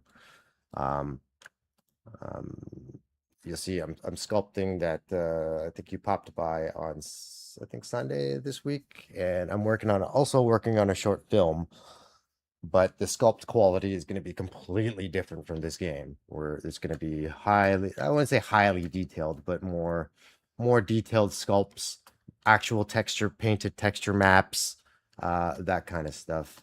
And cutting that out of the process and making it in the game just makes it a little bit faster for us to get assets on in the game.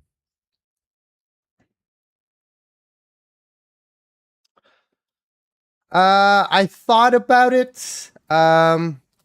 But the stylistically, I feel like I think it feels a little thinner right now because of all the chunkiness of the plates, but certainly something I've looked at as well.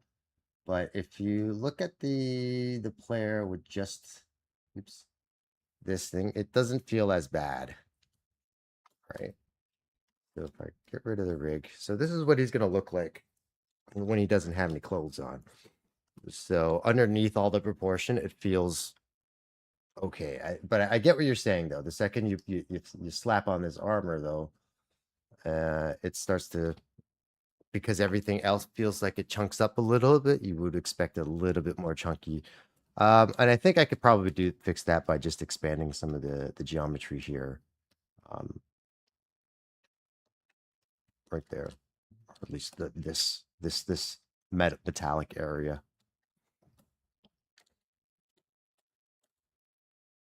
Yeah, I know what you're saying because the arms are feeling thicker compared to the legs.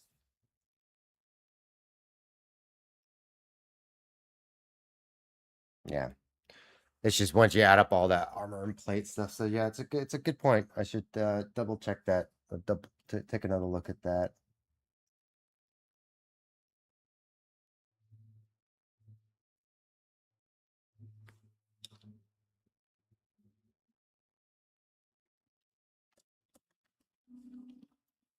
Luckily, that's something I can actually like the geometry of the character. I can actually work after the fact. So just like just to keep the ball rolling, I'm going to start animating. But yeah, I can always fix up armor and stuff because you can always swap out the pieces. The whole idea is that it's modular, right? So I can swap out all the pieces that I want to be able to. Yeah, I agree.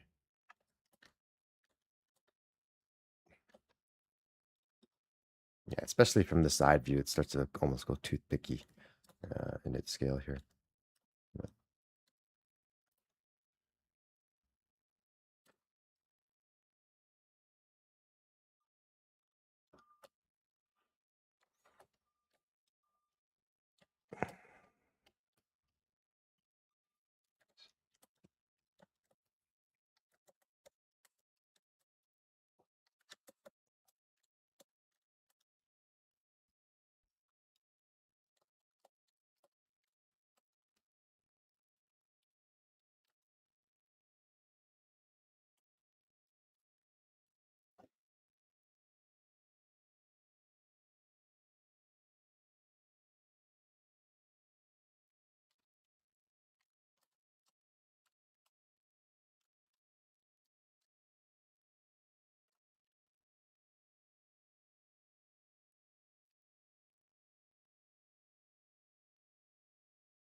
Okay, I'm gonna take another little break. About 2 hours, almost 2 hours left last time, so I'll be back, and then I'm probably gonna set up the animation file, maybe get the first pose in, so at least we'll get started animating today. But I'll be back.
Thanks, dude. I like the I like the hood too. It was something I wanted to incorporate into the thing. I like it just because it gives it a bit of a survival kind of feel to it, instead of having like a head armor or something like that, like a helm.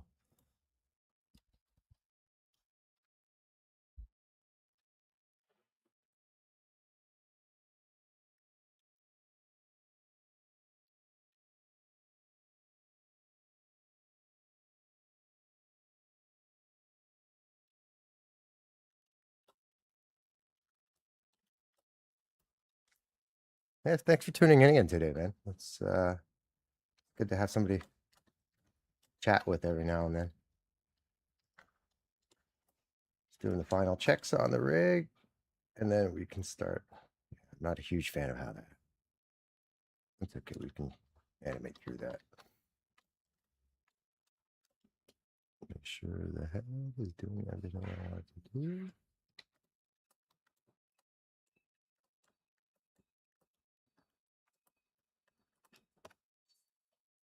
Legs are done.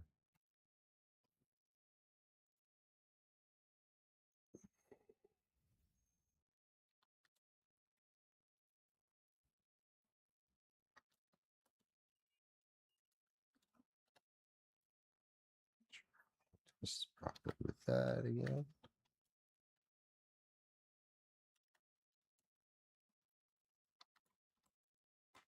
All right.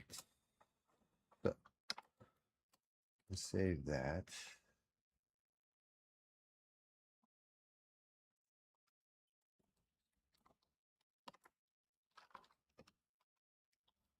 Up Blender.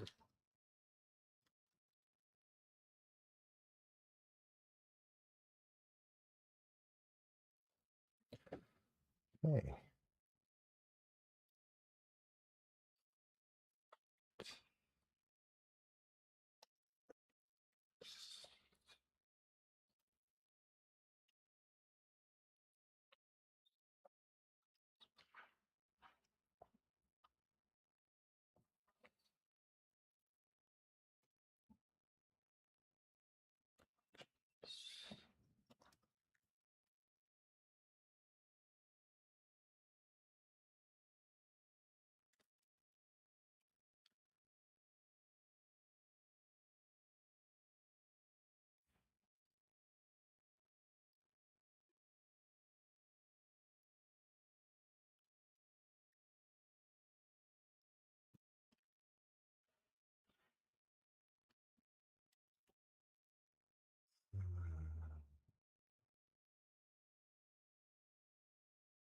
Guess I could do that as well.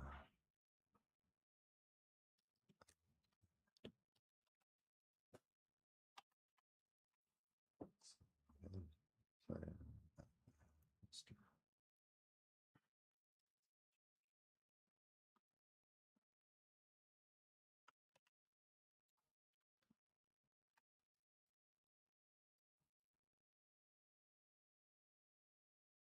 Okay.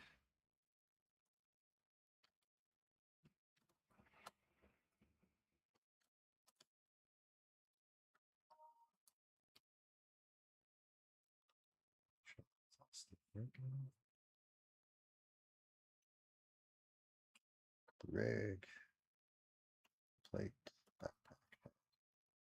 Let's do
I don't want to do that.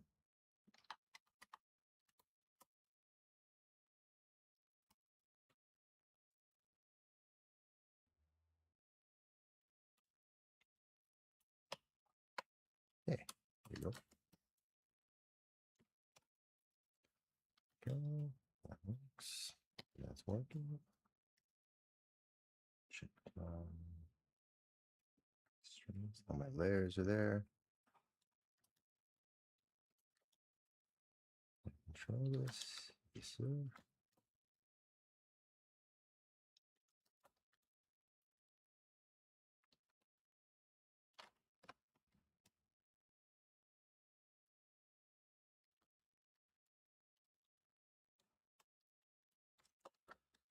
Okay. Need a camera.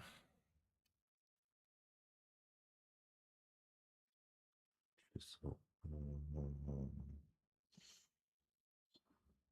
resources, rigs, look, camera.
I got about 15 minutes, so I'll slap down a quick pose.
No worries, but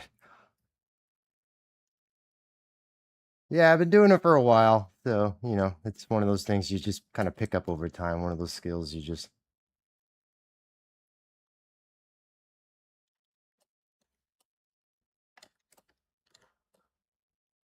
testing out some poses right now. Not 100% committed to anything yet.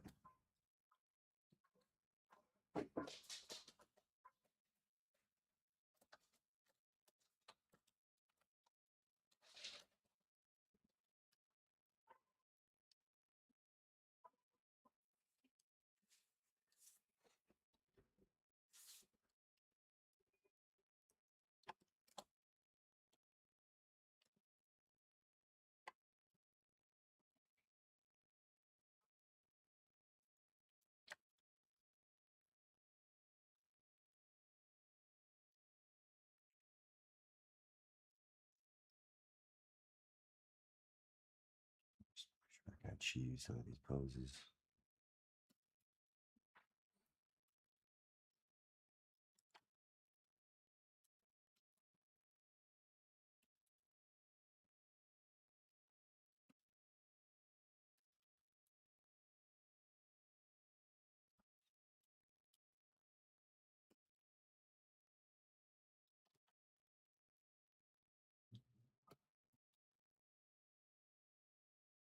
Oh yeah, you can grab his gun.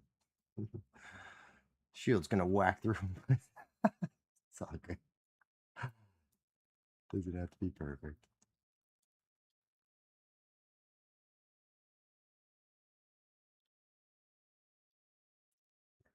Come on, let's grab it. So I'm satisfied with that.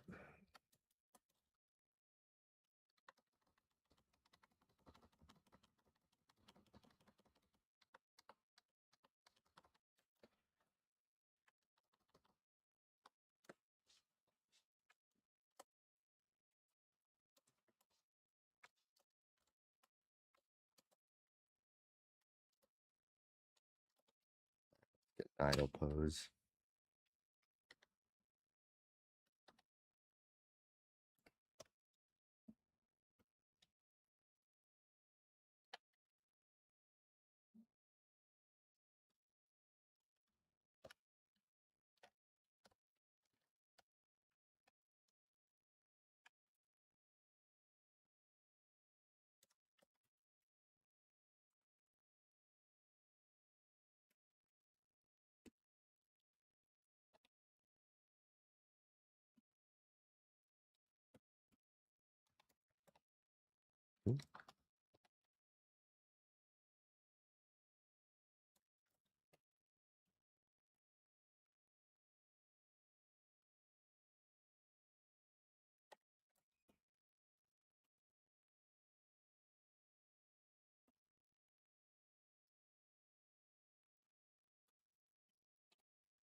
Fuck.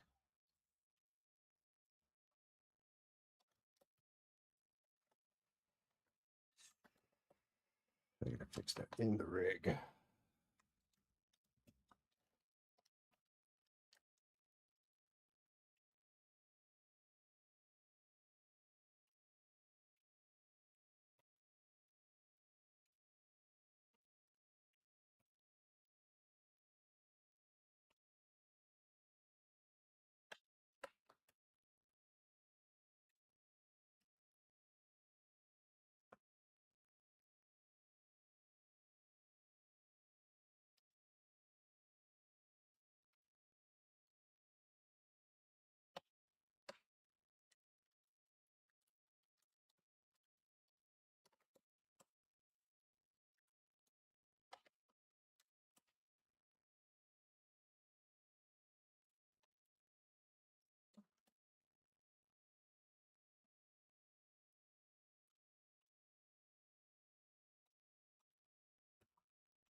Boiler.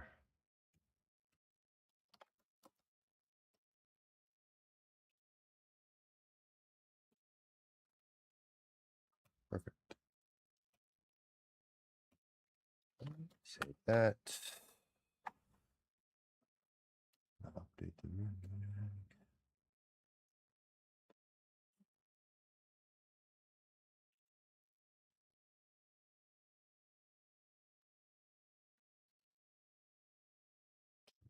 Okay.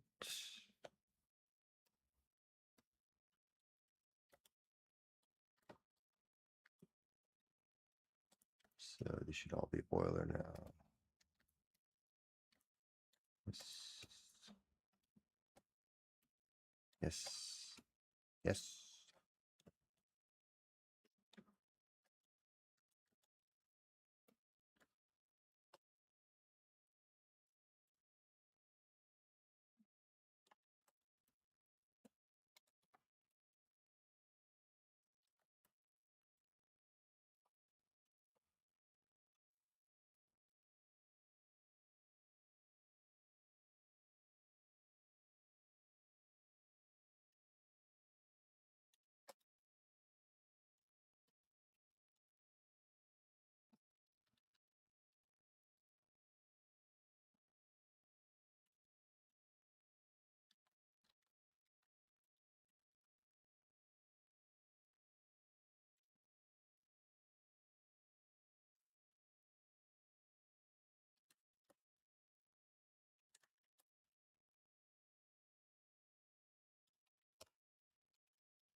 All right. Pretty happy with the ability to pose this guy. So I think that's we're all set up to start actually animating. Unfortunately, I couldn't get to it today. Got stuck picking messing around with the sheath and the holster. But on the plus side, we got it working, so that's amazing.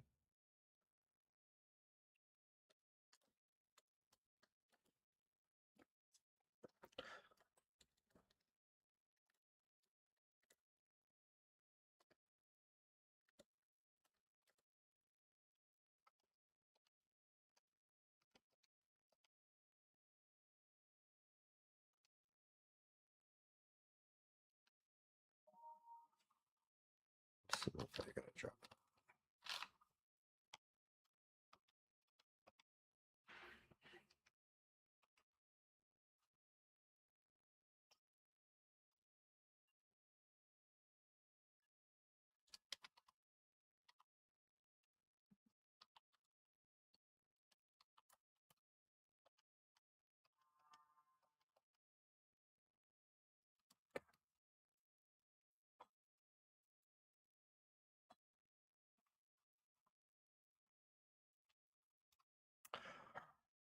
Yeah, it's gonna be fun to animate. Thanks, dude. This has been a really fun project. So hopefully that translates across to what I'm doing because you know I firmly believe if you don't enjoy the process of trying to figure problem solving and kind of working your way through this stuff, it becomes pretty tedious. So but I've been having a lot of fun working with rigging and stuff like that in Blender, and I'm really happy with.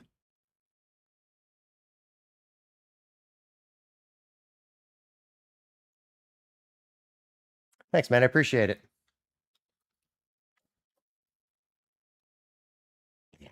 We'll start animating tomorrow. Unfortunately, I couldn't get to it today. I wanted to.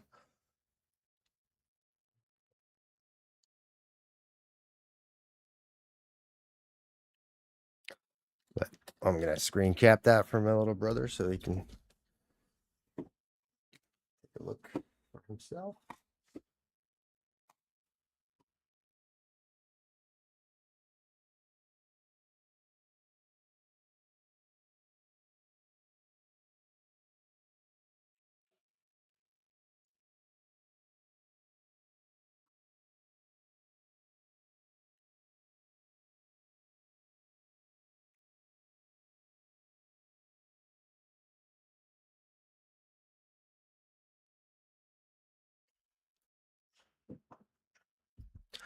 44. Just turned 44 in April, actually.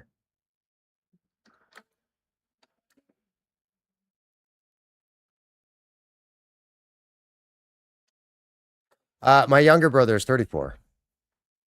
He's 10 years younger than I am.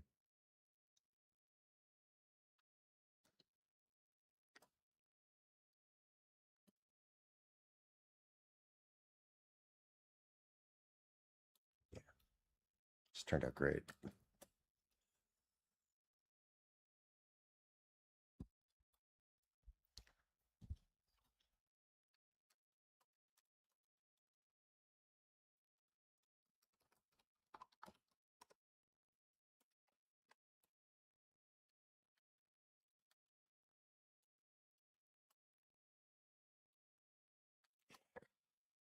Cool. All right. That was a productive day. Got 4 hours out of that stream. That was a good one. I might start streaming some of my earlier work today too, but I don't know. I think 4 hours is pretty good every day. It's a pretty good target for now. Maybe I'll extend it. But yeah, me neither, dude. I got to take the dog out for a walk. Got to take care of all my other stuff today, eat dinner or whatever. And then I got to chat with my brother later. But yeah, I'm definitely gonna be back tomorrow. Thanks again for tuning in. It's great having you. It's nice to have company while I work, dude.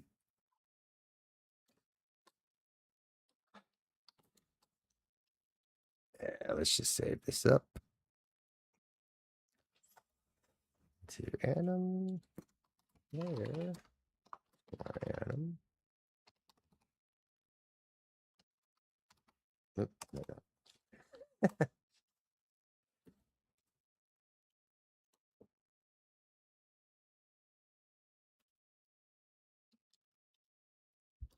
Will do, man. Thanks for tuning in. I'm gonna log out for the day. Appreciate you guys popping by. Have a great one, guys. Start animating tomorrow. Cheers.